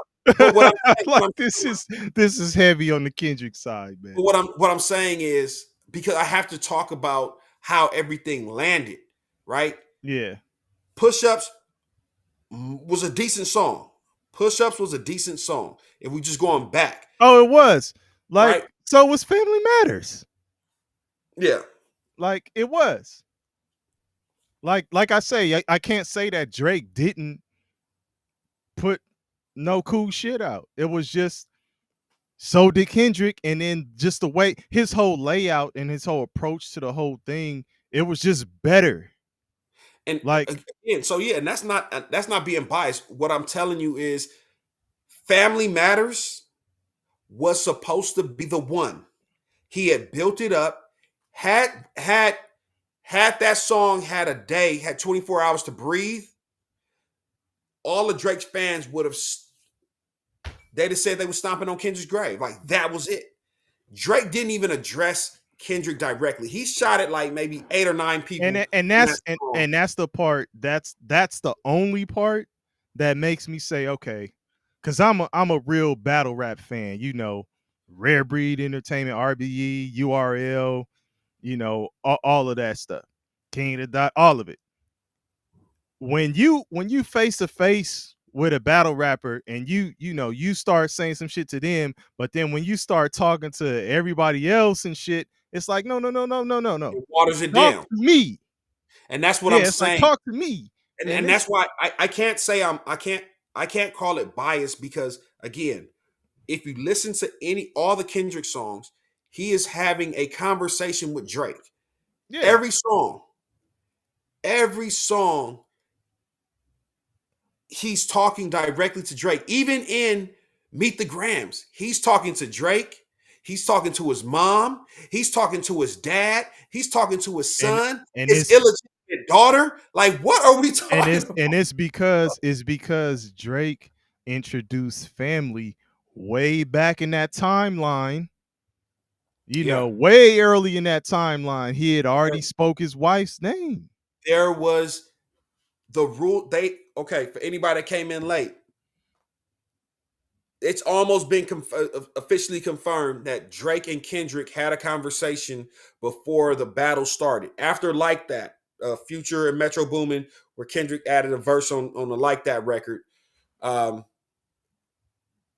there was a conversation between Kendrick and Drake in which they discussed the rules of engagement, what was off limits, hey, we're not going to cross this line, don't cross that line. And Drake, like Victor Ortiz with Floyd Mayweather, for all my boxing fans, older boxing fans, right? You didn't follow the rules. What they tell you, can't tell you, DP. Keep your hands up at all times. Hold the phone. Hey, keep your guard up. Keep your guard up at all times, man. Yeah. And you know, and he didn't, you know, but he was doing some sneaky shit. He tried to do the dirty shit. He tried to do the Zab Judah shit. You know what I'm saying? Like, okay, you doing the sneaky, dirty shit. Kendrick said, okay, we got something for that. And again, if somebody can give me the flip side to that, somebody can give me where the missteps were for Kendrick or where the victories were for Drake. He had moments. Drake had moments. He had motherfuckers talking about push-up. But like, and the funny thing about it is Kendrick let that breathe for 2 weeks. Well, and that was deemed a misstep until Kendrick started cooking. So initially it was like, oh, he waiting too long. He waiting too long. Because we were talking about that. Like, what is he doing? Like, man, you gotta, like, he done already called you out. You gotta do something. Right. And then he did. So he was slow roasting that motherfucker, man. Oh, wait. And then I think, you know, I had paused this because you know, Charlemagne was kind of in the same timeline as Everybody's a prisoner of the moment. But when Drake dropped push-ups, when Kendrick dropped Like That, we was on Drake head. Yep. Like, motherfucker, you don't want it with Kendrick, where you at, blah, this and that. Then Drake drops push-ups and we like, oh, God shit, damn. Okay, all right, Drake. Then Drake comes back with Tailor Made, with the artificial intelligence of Tupac and Snoop. I'm going to tell you something, Drake. That AI Tupac and Snoop gassed you up. Yeah. Because you was on there asking for it. And you got more than you motherfucking bargained for. Okay? Like, that shit did not go the way Drake wanted it to go. Yeah. You hear me? And, other than them both taking it to hell and Me Tooing each other, I thought this was a fantastic battle. Greatest hip-hop battle I've ever witnessed. So, chat, do y'all agree that it's the greatest hip-hop battle that y'all ever witnessed? By far. Because of the social media era, like Alvin was saying earlier. The social media era is what caused this to be. We literally have multiple generations in the chat talking about it from different angles. Hey, man, we got the TikTokers, we got the Instagram folks, we got the Facebook folks, we got the Twitter folks, we got people that were looking at it from different lenses and how it, motherfuckers that's watching it on YouTube, watching reactions, watching reaction videos, watching podcasts, like however you consume your entertainment, you were entertained for a week straight, and that shit was like, it felt like it was just like, man, it's a lot going on right now. Like this shit it's hard. I'm sitting there, I'm telling one of my coworkers at the time, like, damn, this motherfucker Kendrick keep dropping this shit in the morning. I can't even work. Cause nigga, when I hear the shit, I'm in the office. Bong, you got that right. that list I asked you for? Did you get that Excel spreadsheet ready? I'm gonna need another 24 hours. Yeah. Shit, we on reactions like a motherfucker, man. I'm telling you, that shit was so crazy. Like I came into work, my coworker at the time, I told you I was driving into work when you sent it to me, DP, when you sent Euphoria. As soon as I came in, my coworker, who's about my age, I looked at that motherfucker, he looked at me. He said, "You heard that shit?" I remember you told me that. We lost it. Hey, I remember you told me that. Like it was like, yo, like little schoolgirls, man, we just going crazy. Like, yo, Kendrick murdered this motherfucker. So it was just like, man, what a time to be alive, bro. For real. And I'm telling you, if you was old enough, okay, I got kids. Before the battle, every kid elementary school, middle school, high school, Drake. Ask them who they fucking with. They're gonna tell you Drake. Ask a kid in elementary school, middle school, or high school right now who they fucking with. High school, you might get a 50-50. Middle school and elementary school is Kendrick. That's how bad, that's how crazy this shit was. And I knew once my middle school kid start coming back home they was talking about it in class, I said, oh shit, it's over. And we keep talking about age, and look, I see we're a little bit behind Alvin. Zane the Bold is younger, and it was who was it? It was somebody else. Was it the Triple X? No. T Triple X, or it was somebody else. Zane the Bold, for sure. You already know Orlando.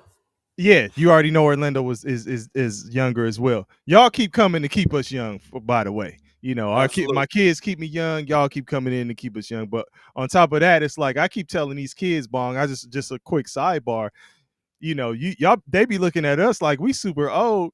Listen, man, Kendrick Lamar and Drake are like on our heels. Like you talking about like I think J. Cole already 40. Yeah. Drake like 38. Kendrick right behind him. So it's like, and these are the motherfuckers who are controlling the game right now, Yeah, no, for sure. It's like LeBron and Steph, man. They it's the last of that era. Now we got to usher in new guys, and who's gonna be the guys that's gonna carry the torch. But at a time where hip hop was being watered down, it was good to really see that. And everything that it stood for. This is true hip hop beef, and it didn't get into the streets. Now, for those of y'all that don't remember, and real quick before we get to Alvin, hold on. Look, because KP and listen, chat. Some of y'all know, some of y'all don't. We're a 3 person team, so 2 of us are here. We're missing KP tonight, so it's DP, KP, and Bong. KP is actually in the chat. So I want to highlight something he said because he's addressing Bong, what you asked what Kendrick's missteps were. He said, it's what Drake's missteps were. He said Drake's missteps were underestimating Kendrick and not making more songs in the time he was waiting for Kendrick to respond. He should have kept making songs. You agree with that? So again, I agree 100%. And the problem was Drake probably had things that he thought was in the tuck that he was ready to go after with.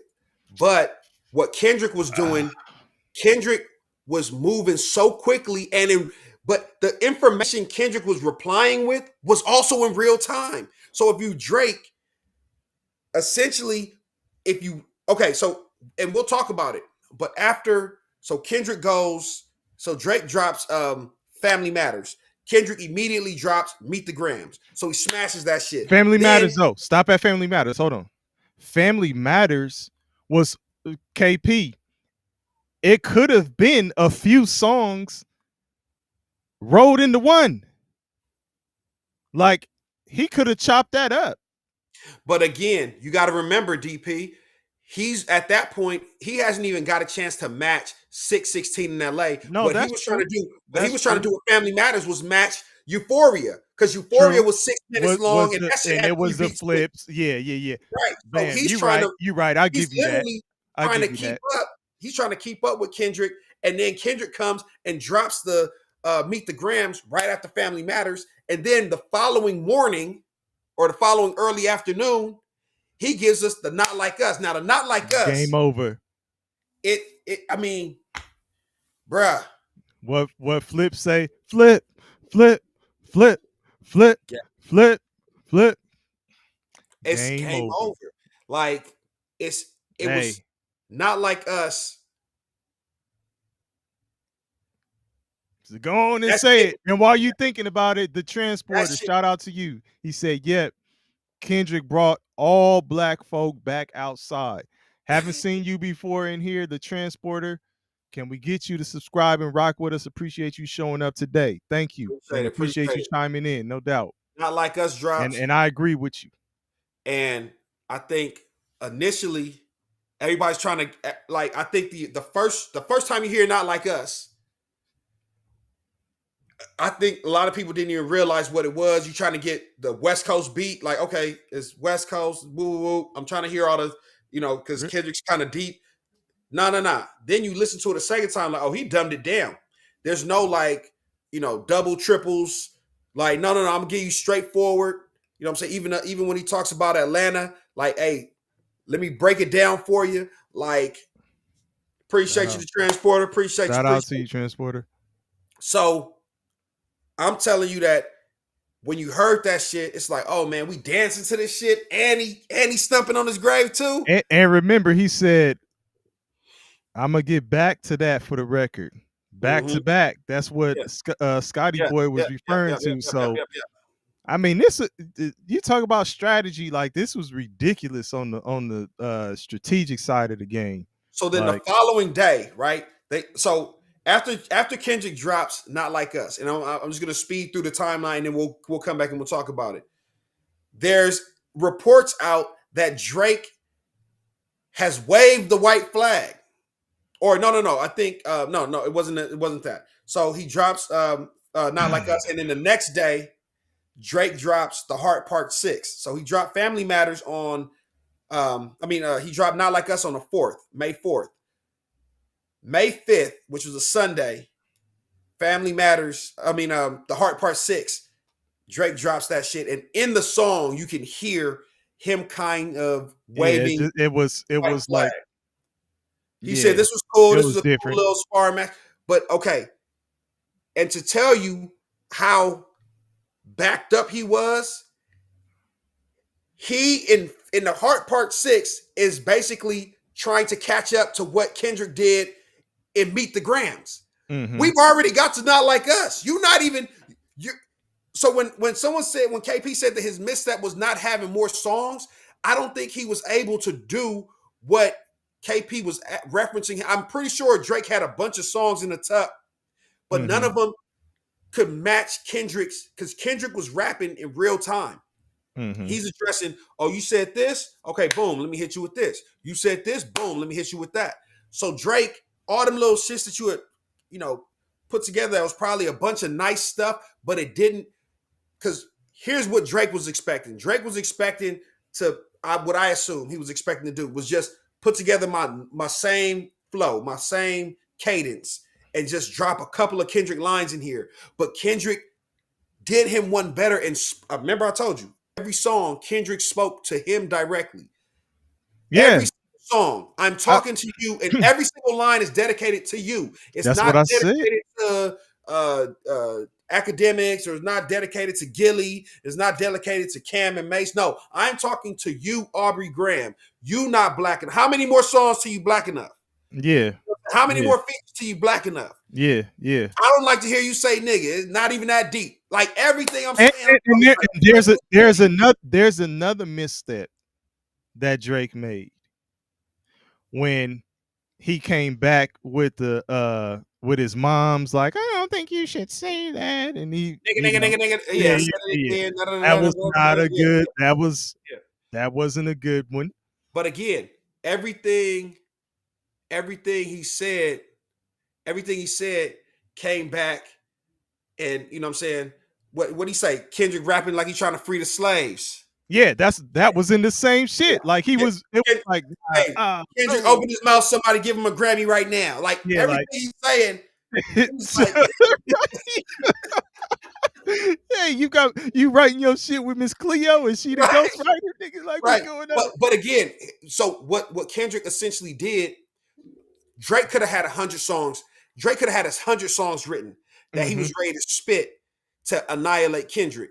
When Kendrick made it personal and said, I'm talking to you, you're not going to get around this. Even his best song, he couldn't direct But his best song at Kendrick but specific. that's what he asked for too. I told you I was gonna. It's a recurring theme. You get what you ask for. You reaping what you sow in this battle. Like you're asking for this shit, and then go. We're gonna get to the So, end of it because like now you're mad. so Like you asked for it and because, now you're mad.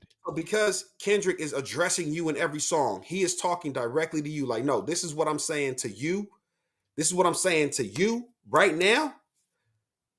Guess what? Every song that he may have had is not the same because now I have to come and defend myself on every rebuttal. Every rebuttal has to be in defense of whatever Kendrick just said.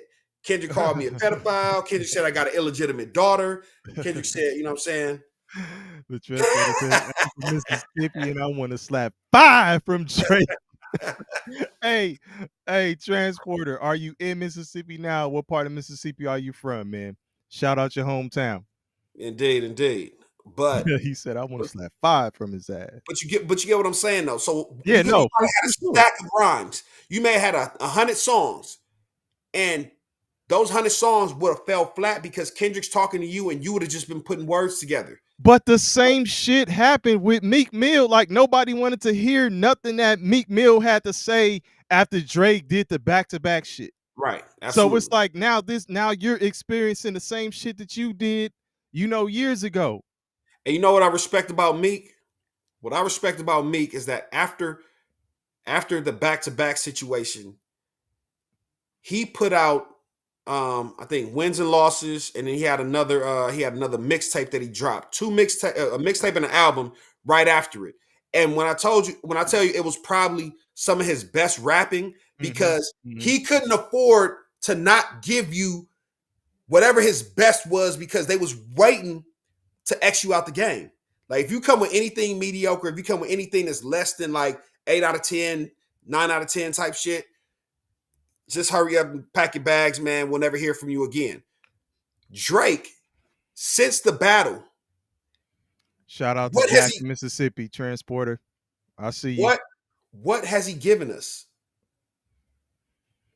I mean, listen, and will Drake get back to it? I believe so. I believe he'll get back to it. You know, he's too big. It's like you said, too big of a star, too big of a fan base. Like, has it hurt to some degree? Yeah, I think so.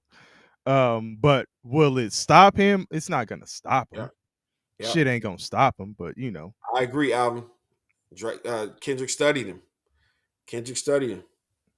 Kendrick studied him before it was a warning shot. You take it there. I'll take it further. Yeah. T. Gordon. Appreciate you tapping in. T. Gordon. Hey, yo, T. Gordon. First time I'm seeing T. Gordon in here. We appreciate you. If we could get you to go ahead and subscribe and rock with us, we'd appreciate it.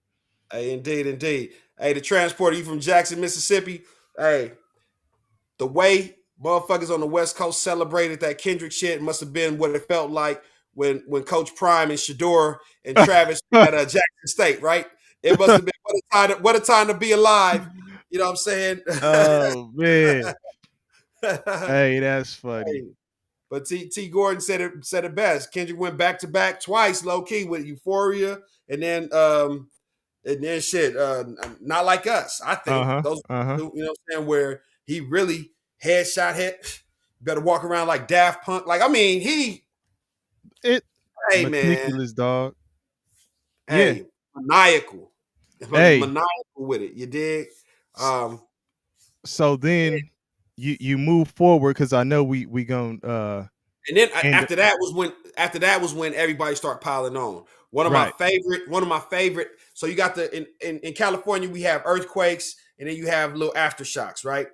One of the greatest aftershocks. So like you'll feel like the rumble of an earthquake for maybe 30 seconds or whatever, 15, 30 seconds. Then afterwards, maybe like 30 minutes later, maybe 15, 30 minutes later, an hour later, you'll feel a little aftershock, which is like a lighter version of the earthquake. One of the greatest aftershocks to the whole battle was BBL Drizzy.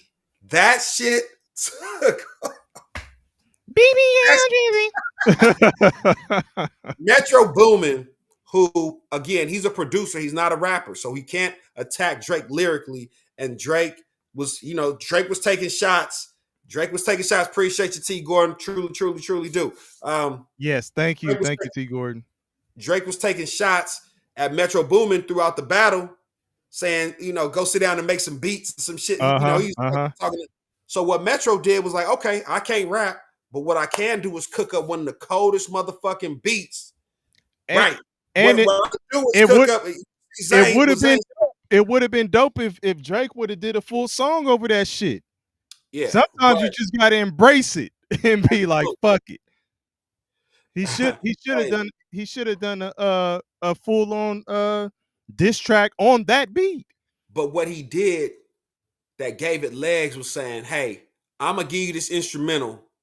Whoever gives me the coldest flow over this shit, talking about BBL Drizzy. Yeah. I'm gonna give you like things like 10 G's or 20 G's, and I'll do a song, and I will produce a song for you. Crazy. So that shit took off. That shit went to the moon. Oh, more strategy. Oh yeah. So that's like really like, hey man, this motherfucker's dead. It's I've seen some shit on the to a transporter said the ancestors were cheering for Kendrick too. As they should. Absolutely. Oh, absolutely. Hey man, remember it's a story. I forgot where I seen this shit somewhere on Twitter, right? Where it's this lady and an elephant had beef with her or some shit, and somehow when she died or something, that motherfucker came back and stumped all over her grave and shit. Like, this motherfucker's already dead. You ain't got to do nothing else. Yeah. You ain't got to do nothing else. I think Drake at that point, man, had to be dealing with depression and all kind of shit, because you talking about somebody that ain't never felt the sting of losing. Yeah, like, even in his losses, he was able to hold his head high because, again, Meek Mill, you talking about allegations of ghostwriting, I'm going to wash your ass out. That's why I said the energy was different. Yeah, even with the Pusha T shit, the energy was different. You'll say your piece about me, I don't give a fuck because you a local artist. You're not big enough. And I'm bouncing back. Like, it ain't. That's why I say, like, this hit harder for sure. The Kendrick shit hit harder for sure. Like, he didn't expect it. Like we've been saying, he didn't expect the shit to did. He was asking for it, but then when he got it, he wasn't ready for it. He had the different type of energy where we say, well, we don't care about the rules. Remember that? We spoke about the rules. I don't give a shit about the rules, because he ain't never faced no situation like this before, so he didn't have to change. And here's the funny thing. The biggest misstep, when we talk about missteps that Drake made, the biggest misstep in the whole battle, you're in negotiations to sign a new contract. And that's, I know where you're going with this. I know where you're going with this. I don't know. Hold on. Go ahead. If you're in talks with Universal to sign a deal that will pay you money that no rapper has ever seen, right? You were banking on winning this beef and winning it easily. Because if you didn't have confidence in winning this beef, you know that sullies your value. That diminishes your value. Wait till you sign your deal. Then when you sign your deal, it doesn't matter. You can crush Kendrick, because to that point, the record label has to be behind you. And to that point, this is what I say through all of this. You can have all of the breakdowns, the bar breakdowns, and talk about everybody's strategy and all of that kind of stuff. If Drake had won, there would be no lawsuit. UMG would have been pushing his stuff, and he would have nothing to complain about. But since you lost, that's why we're here. That's why we're sitting in this position where you got a lawsuit after a beef, and you got a artist. You know, like you say, if he was negotiating and about to sign the deal, dog. Let's say Family Matters was received like Not Like Us. Drake's whole get up right now would be different. Yeah. Like, He'd be walking on water. That's what I'm saying. So it's like you took the L, and that's what the real issue is. Yeah. Like, hey Zane, I'm fucking with Zane about. He say, Not Like Us made people see Drake so negatively that I once saw someone say that Encore by M is better than his entire discography. Damn, Take Care is probably one of the coldest albums. Oh man, that's why I say I can't say he don't have nothing, dog. So I told little bro, look, I told my youngest brother, right? I'm like, hey man, after the whole Kendrick shit, and I'm so locked in on the Kendrick shit that like for like the next couple months, we just Kendrick everywhere. Like, man, I can't play. After a couple months, I told little bro, I said, man, I have to go back and listen to some of my Drake shit just to balance to remind yourself, like, no, he ain't that bad, baby. He was rocking with bro just a couple months. Like Drake, hey, say what you want. I like motherfuckers wasn't feeling Certified Lover Boy. I was a fan of Certified Lover Boy. I rocked with Certified Lover Boy. I fucked with For All My Dogs. I think it had too many songs, but like there was probably like half the album that was clean on For All My Dogs. Like the joint that he had with What a Time to Be Alive was probably one of my, man, him and Future they brought us into COVID. That shit, What a Time to Be Alive was what brought us into 2020. Motherfuckers think about What a Time to Be Alive, and then COVID happens, and then shit. What a Time to Be Alive, really. But you know what I'm saying? Like, I had to really go back. No, I'm saying Take Care is probably is a dope. He's saying it's not his best. What's his best album, Scotty boy?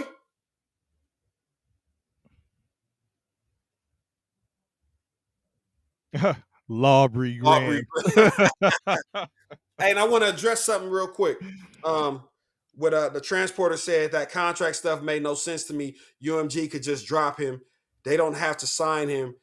They have what they wanted from him, his masters. So let me say this, transporter. Drake, as you can see, even after losing the Kendrick beef, he has too strong of a fan base.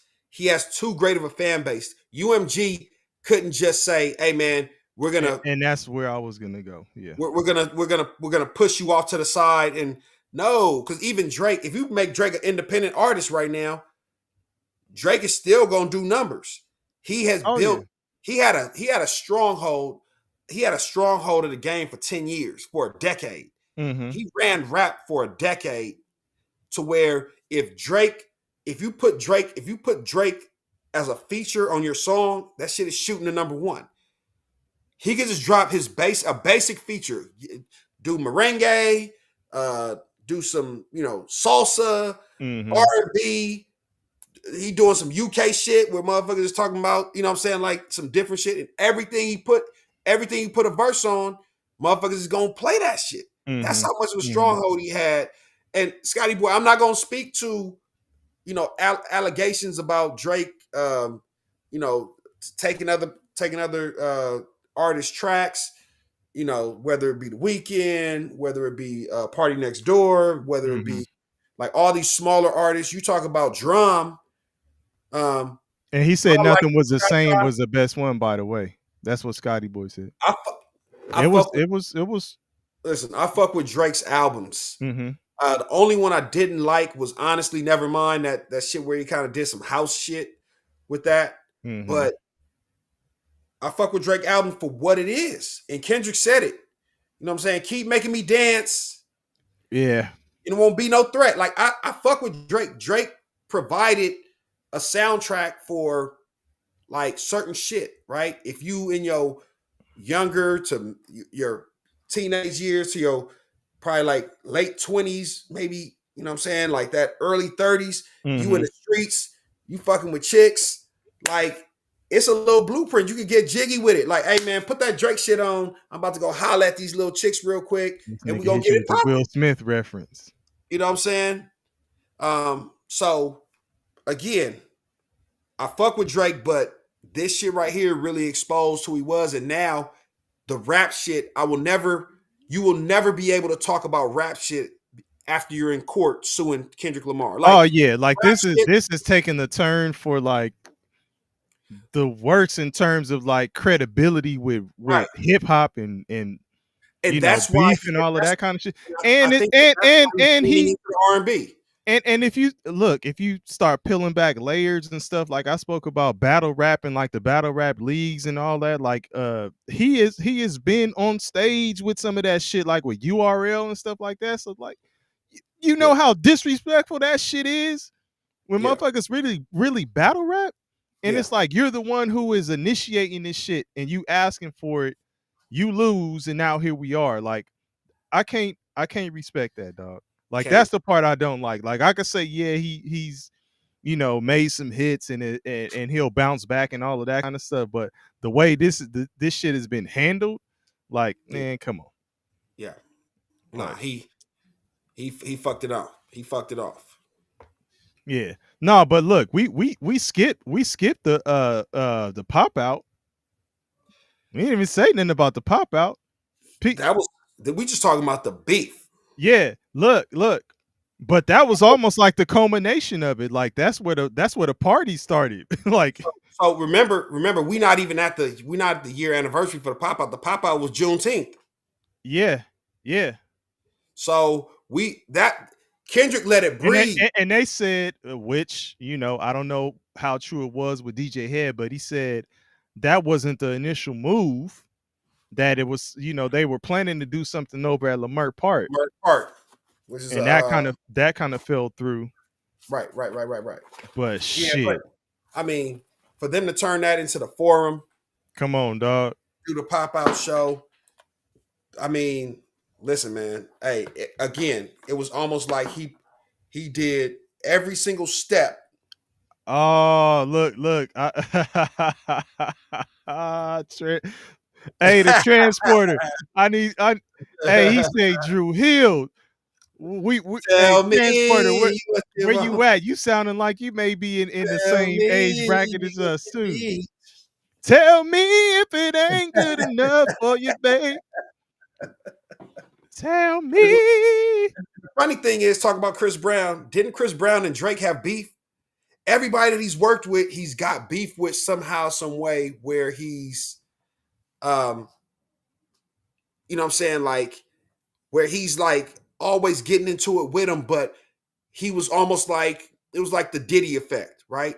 We don't fuck with Uh-oh. you. We don't fuck with you, but we don't fuck with you, but we have to because of how powerful you are. So when the motherfucking when the industry had a chance to come and crush Diddy, gloves off for everybody. Same thing with Drake. Everybody's talking about how oh man, it was a 20v1, all these people going against Drake to try, but it was because Drake had bad relationships with people. He wasn't solid. It was very well known within the industry. So Allegedly.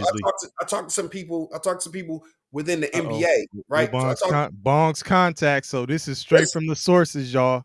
Listen, that when Drake came around, NBA niggas was scared because Drake used to take dudes' bitches.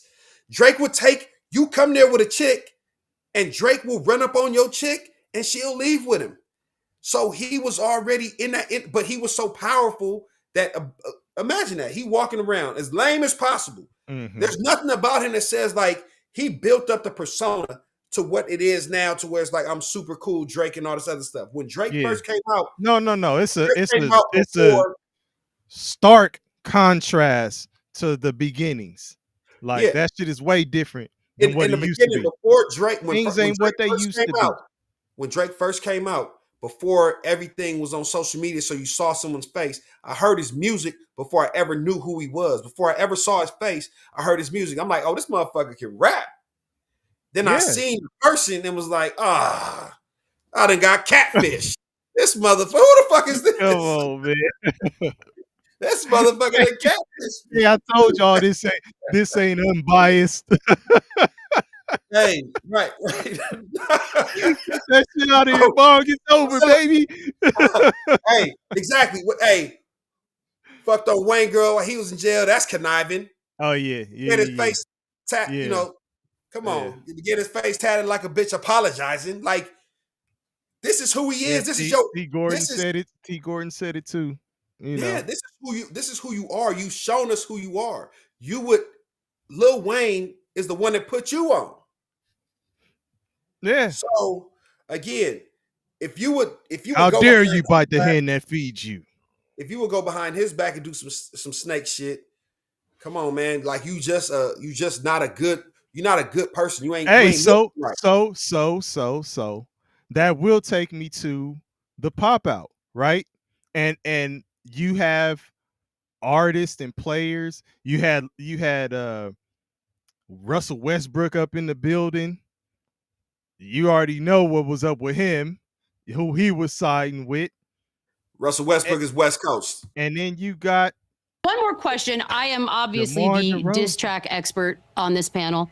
Very much up on all things Drake Kendrick, as one is. But you were actually name dropped in Kendrick. So he's talking about how Toronto didn't deserve you. First of all, what is it like to be dropped in the middle of that particular back and forth? And did you get a heads up? I try to stay out of everything because both of them are my friends. For y'all that don't know, DeMar DeRozan is from Compton. It's kind of awesome. Smart man. It's I mean, at the end of the day, I think to see two of the biggest it's all stars competition. It's competition. Yes. Go at it. You know, at this high level, I think we've never seen nothing like this. So I think as far as like the fans won, because I think people been begging for this for the longest, wanting, you know, two of the biggest stars to go at it, you know, and not try to, you know, read between the lines of sneak disses or whatever. It's like you got what you wanted. Fans, you got what you wanted. You know what I mean? Yeah. Like, don't complain now. You got two of the biggest stars. Basically gave us an album worth of music.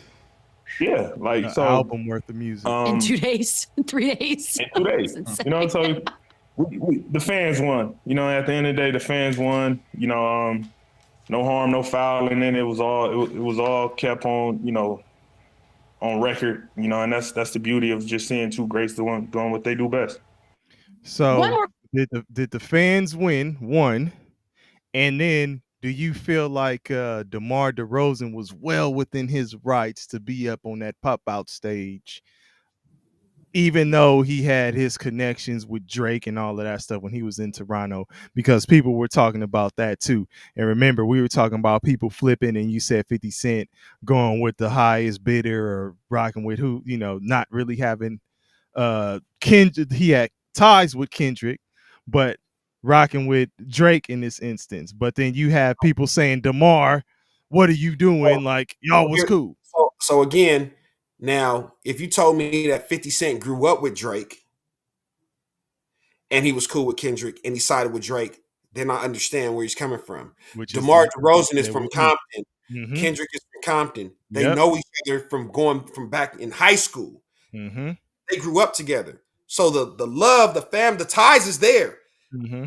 At the end of the day, DeMar DeRozan played basketball in Toronto, but he got to come home. Yeah. What was that? He played basketball at Compton before he played right. For Toronto, baby.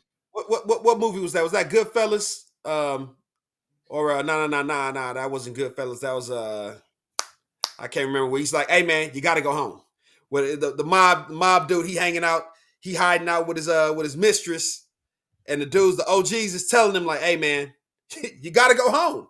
Like, I'm not when I come home, I want to be accepted by my peoples. Imagine that. Like, hey, Toronto trades you. You're no longer in Toronto. Okay, now your relationship with Drake, is it still the same?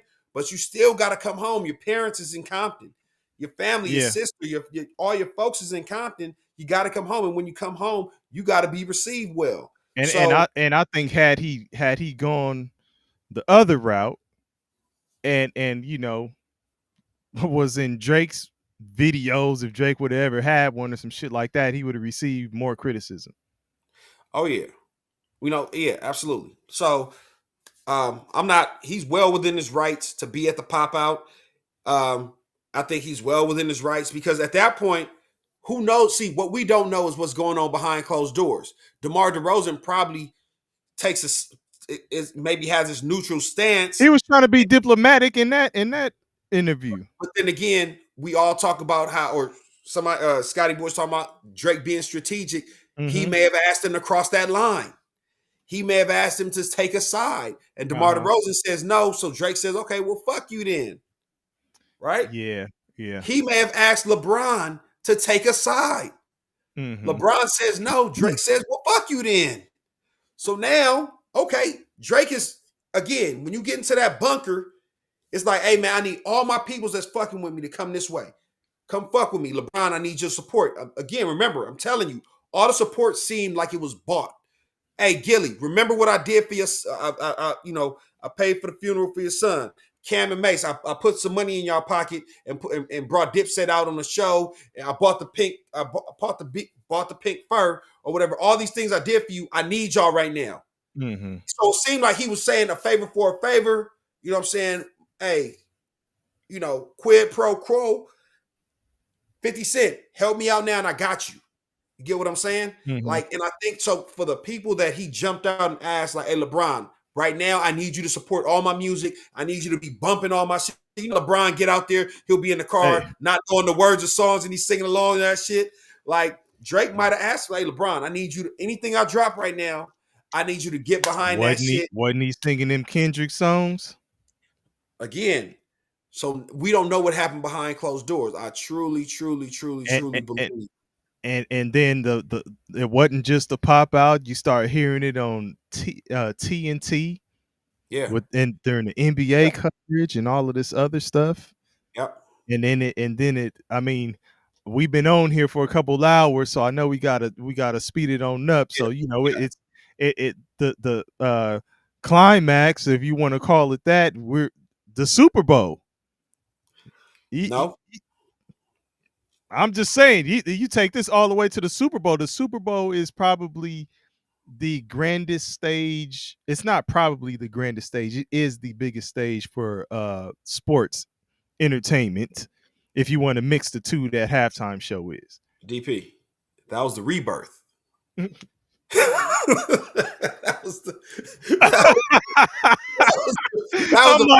look, I'm like, I know you can't be disagreeing with me about the Super Bowl. That was the rebirth. Hey, look, after the motherfucking Super Bowl. So keep in mind now. That's true. This shit happens. This shit gets released in May. The Super Bowl's in what, February? Not like us made it back to the number one song. Made it back to the number one song on the charts 7 months later, or 9 months later. Right. After it came out based on the Super Bowl. The climax is what we're witnessing now with the tour with him and SZA, the Grand National Tour. Yeah, right? Yeah. Well, yeah. Every show that he's doing, they're like, hey, this is the highest grossing hip hop show, and he's just taking time. Well, it's not. And let me correct myself. It ain't over. It's still ongoing. But I'm saying, like the Not Like Us, I would probably say that hit its peak with the Super Bowl situation. But the aftermath now is just, it's the tour is still ongoing. The trolling still continues. I will be at one of the shows. I unfortunately I wasn't able to get tickets to the LA show, but Vegas is right next door. So I will be out there for the Vegas show, man. I heard them. My brother was looking at the tickets. I heard them tickets is juking niggas. Yeah, Like, yeah. thought you Right. remember the old man with gotta be But you quicker had than it. that? Yeah. So when he comes to LA, that shit is gonna be Oh, that legendary. shit gonna be crazy. He's got to do a certain thing in Oh LA. yeah. You know what I'm saying? It's gonna be And then crazy. I think he has a Toronto show. Yeah. He has 2 nights in I'm curious Toronto. to see how that goes. That shit is gonna be legendary. There might be some gunshots that go off. Yeah, I hope it ain't. I But hope it ain't. But all in all, he's played it very well. And the beautiful thing about what he did with the Super Bowl, so PG Lang, he left TDE, right? He's ended his relationship with TDE. But And PG Lang is like about 5 years now. No, I'm saying it's been in existence for about five right. years now, I think. The beautiful thing about what he did, how he parlayed this battle, is that he drops GNX, right? Which isn't the most lyrical album, by the way. And he said he said he's not trying to get y'all with the double and triple entendres. He wants to dumb it down so that everybody can enjoy it and just take the music at face value. And that's also strategy. Yeah. So because now he's like, okay, I got this new fan base. I have these newfound fans. Like, let me make it very simple. He made it regional. So like now I get to put on a lot of West Coast acts. I get to give you guys like this regional sound, which Orlando earlier said, Dirty Sprite 2 was, like culturally. So, but Dirty Sprite 2 by Future, that's a regional sound. That's the Atlanta sound, right? Future has an Atlanta sound. T.I. has an Atlanta sound. Like, no matter how you go through it, Kendrick is giving you a West Coast sound right now. And the beautiful thing about GNX, the beautiful thing about it is how he rolled it out. So this is all him, right? Yeah. All my publishing, I own all the rights. You know what I'm saying? He left TDE on good terms. Him and SZA got a couple songs. It's fire, fire, fire. But he rolled out a lot of GNX songs at the Super Bowl to introduce people, to introduce the world to it. And at the time, what were people saying? Oh, that was a misstep. You should have played more. You should have played more of the classics. Right. They was looking for stuff from, Good Kid, Mad City, from To Pimp a Butterfly, from Damn, all that stuff. Now, you have TNT for the playoffs. They playing the shit. You got a Gatorade commercial. They got the peekaboo. You got all these things, and now it's all commercial. But it's the commercial stuff that you were seeing Drake hit on before that Kendrick wasn't necessarily hitting on. Right. So Kendrick would hit you with an album, then go chill. Yeah. Let that album sit and marinate. And his core fans are like, that's what I'm talking about. But as far as commercially, I mean, it was some here and there, but not like a Drake. But this is commercial. Like, these are commercial hits. Absolutely. And here's the funniest part. He intentionally left Not Like Us off of the GNX album. And he did so because apparently this is what I've heard from, people within the camp. Strategy. He didn't want anybody to try and say that the reason he had success on GNX was because Not Like Us was on there. So he left it off, didn't even put it on the album. And now he's putting all these other songs. You did Mustang. He got that commercial too. Like, he got a commercial. Like, shit. So like it's eating. They eating off. And the tour is going crazy right now. So he said GNX already had a big push even without the beef because Squabble Up was already released as a snippet. TV Off and Peekaboo went both viral on TikTok and YouTube Shorts. And by the way, if y'all have seen his videos, right? Yeah. Because I also think like videos are like a lost art. Remember when we were coming up, it was like, man, did you see the so and so video and this and that? You don't really hear that as much, right? The greatest video ever shot, Tip Drill by Nelly.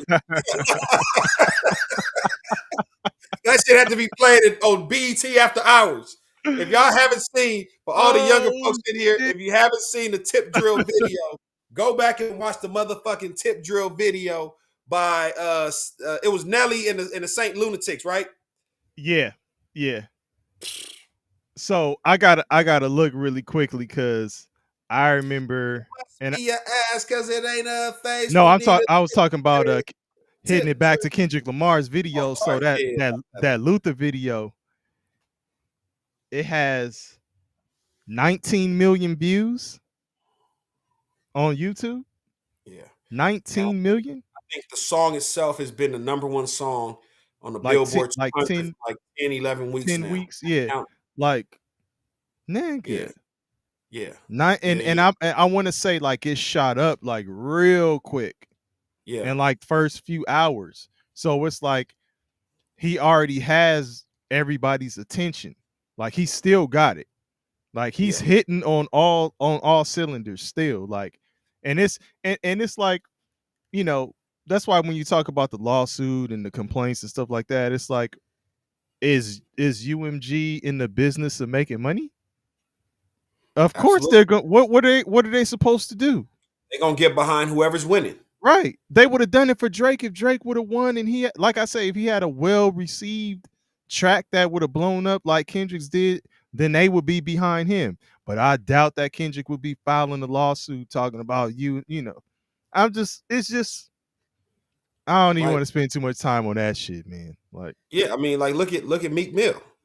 So you're saying in essence, Meek Mill should have filed a lawsuit against right? Like, what are we doing for the damage that, you know? Oh yeah, absolutely, yeah. Bringing SZA on, she's still a TDE artist. Yeah. The funny thing is, SZA was on Drake's project right before For All My Dogs. She was on For All My Dogs. I love that song too. Slime You Out with her and Drake on the For All My Dogs album right before the beef started. So, but again, SZA's like, hey, I know what side I'm on. Oh, of course. I know where my hey, nigga, so did Serena Williams. Yeah.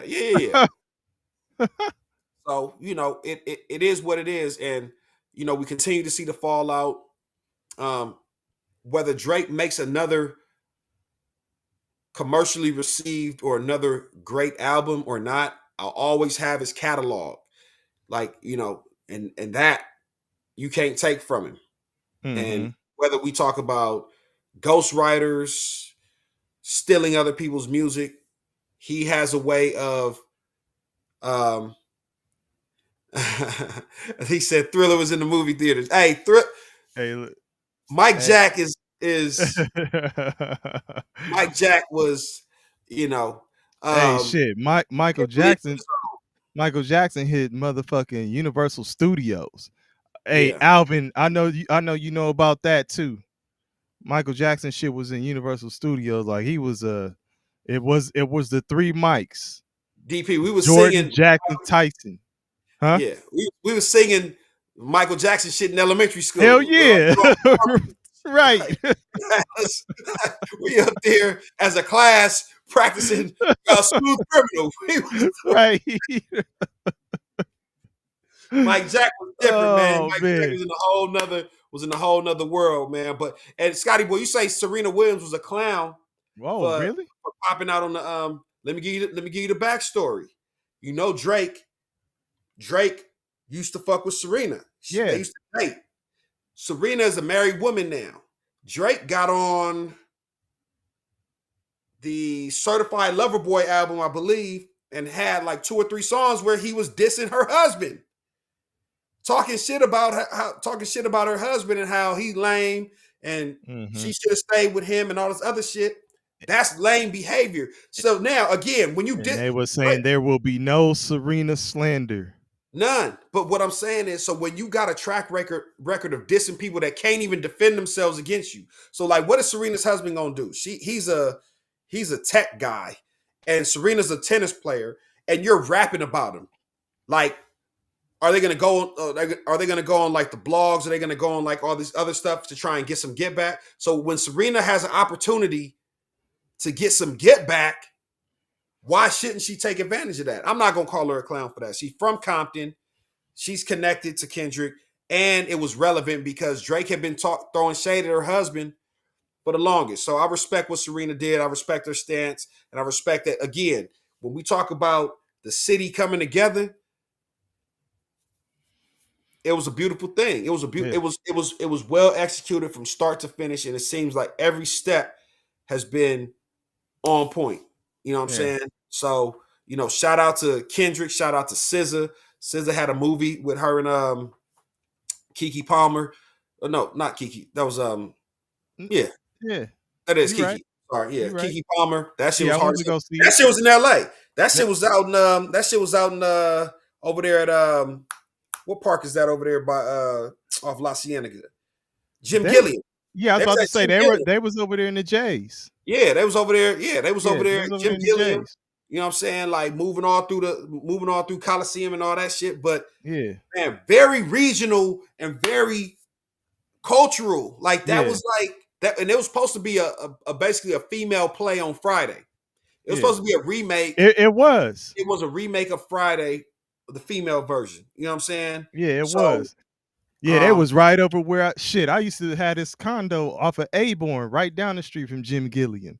Yeah. So they be shooting a lot of stuff and the up funny over thing, there. And the funny thing is, highlight that Yeah.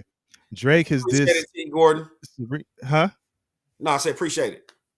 So Drake has this Serena, Meg, Rihanna, and so on. Megan Thee Stallion, Rihanna, and so on. Serena was fire. Yeah, like we're not gonna knock Serena for getting her get back. You know what I'm saying? If y'all ever watched the movie, Friday? You know what I'm saying? Like shit. Once Craig got Debo down, motherfucker stole his shoes, went in his pockets. You know what I'm saying? Somebody else got their lick back. Craig got his lick back. You know what I'm saying? Like motherfuckers like shit. Fucking now the bully's dead, or they knocked out the bully, man. Let me get my lick too. But yeah, man. So all in all, man, well played by Kendrick. Can't wait to see the concert live. I appreciate y'all for rocking with us. DP, you got anything else you want to put a cap on it? Nah, I mean that was pretty much the gist of what I wanted to say, man. We got to that. I didn't really want to talk too much about the lawsuit. I mean, it's still ongoing. We'll see what happens with that. And I was just kind of like, well, that set the precedent for motherfuckers going forward. Like you have a beef with somebody in a rap battle or something. You don't like what they say, so you start filing lawsuits and all that kind of shit. Right. Like, I don't know. We'll see what happens. But like I say, Drake still got his fan base, dog. You were talking about the Rory and Miles shit. You're gonna see more people like that coming out for Drake. I'm surprised we didn't have a bunch of people in here calling us clowns because they on Drake's side, because contrary to what you may believe, Bong, on the playback, this will seem very biased. This is a Kendrick Lamar show for sure. I gotta keep it funky though. Yeah, like, I'm just telling you. Like this is it, and like I say, I already told y'all. Y'all already know what side I was on. So if you want to call me a clown, go ahead and do that. I want to know for anybody that listens to this on the playback, tell me where you have a win for Drake, right? Because now everybody seems to be saying, there's people are saying that his writing was better. But what I'm saying is, okay, you could be that as it may. Some people said Cannabis, just taking it back, Cannabis was a better lyricist than LL Cool J. That don't mean he didn't lose the battle, right? Right. Oh yeah. I mean, what do y'all think about people threatening Kendrick? He kept it on whack. Kendrick from Compton. He's not Yeah, I don't think he's tripping on that shit. Drake got threats. Kendrick got threats. We in the era of the internet where everybody can get behind the keyboard and just make threats. And have 75 to 80% of them shits is all empty threats. Like these guys have guys within their camps that if it has to go down, there's guys that's gonna go there. Neither one of them, and I appreciate them for keeping this so far as to our knowledge. on wax. It's not, Hey, well, nobody's been injured. Drake. Not everybody kept it on wax. Drake has made history and has become the first one to move it from wax to the gavel in a rap beef. So you know what I'm saying? Like, I'm saying like no street it ain't been that, and hopefully it it won't. Hopefully it won't at any of the shows that you were, the Toronto joints that you were talking about. So right. I don't care. Right. Gave him his knife back and everything. Like, hey, hold this. Right. Oh well, hey, listen, that is true. Scotty Boy said Drake's bodyguard, the situation with his bodyguard. But again, that has something to do with an ongoing beef that he has with The Weeknd. Drake has other things that he has to prioritize. Like him and Kendrick was just a moment in time. Scotty Boy said Kendrick. It was something that happened maybe a week prior to The Weeknd's manager or something. His spot got shot up over here in LA. So they're claiming that may have been retaliation for that. Again, I don't think that had anything to do with Kendrick. There was no reason for any Kendrick fans to shoot up Drake's spot after Kendrick just lyrically stumped on his grave. So yeah. Like you're not taking like the threat to you is the threat to Drake after the Kendrick Lamar battle was losing money via endorsements, deals that he had with different people. Think about Nike. Nike has a deal with Drake for the Nocta line, and they probably like, fuck. Like, that shit was rolling for a minute now. This motherfucker, and that's part of the reason why they say he had to wave the white flag, because he was hoping that everything, especially when they start saying certified, pedophile, certified lover boy, whatever. Mm-hmm. It was like, hey man, this is gonna start fucking with the endorsements. This is gonna start. And I mean, and when you're more of when you have more ties and you represent more people, more businesses in the corporate sectors, you know what I'm saying? And that's when you got to tighten it up, so maybe that's where people say it doesn't affect him. It probably did to some degree. Did it mess with his money a little bit? Maybe. Yeah. Maybe it did. Sure. But that's going to be one of those things. That's probably how his attorneys are probably trying to argue that this, whatever he's saying UMG did and all of that stuff, that it's affected his earnings. So we'll see, man. We'll see. Hey, I'm rocking with you, T. Gordon. Yeah. He said Kendrick got a son to raise. He don't got time for that. He don't know nothing about that. And I got listen. I listen again. He also said he had the line in 616 where he was like, 3 angels watching me all the time, like something like, I put my children to sleep, then close my eyes. That's my peace, or definition of peace, or something like that. That was in 616. Come on, man. Yeah. Put some respect on it, baby. Y'all missed that part where I was telling y'all 616 in LA is my favorite. So, Dizzle, my brother. What's good with it? You late, man, but you always on time, man. Hey, we appreciate y'all fucking with us. Let them know what we need them to do, Bong. Man, we need y'all to please like, share, subscribe, and comment.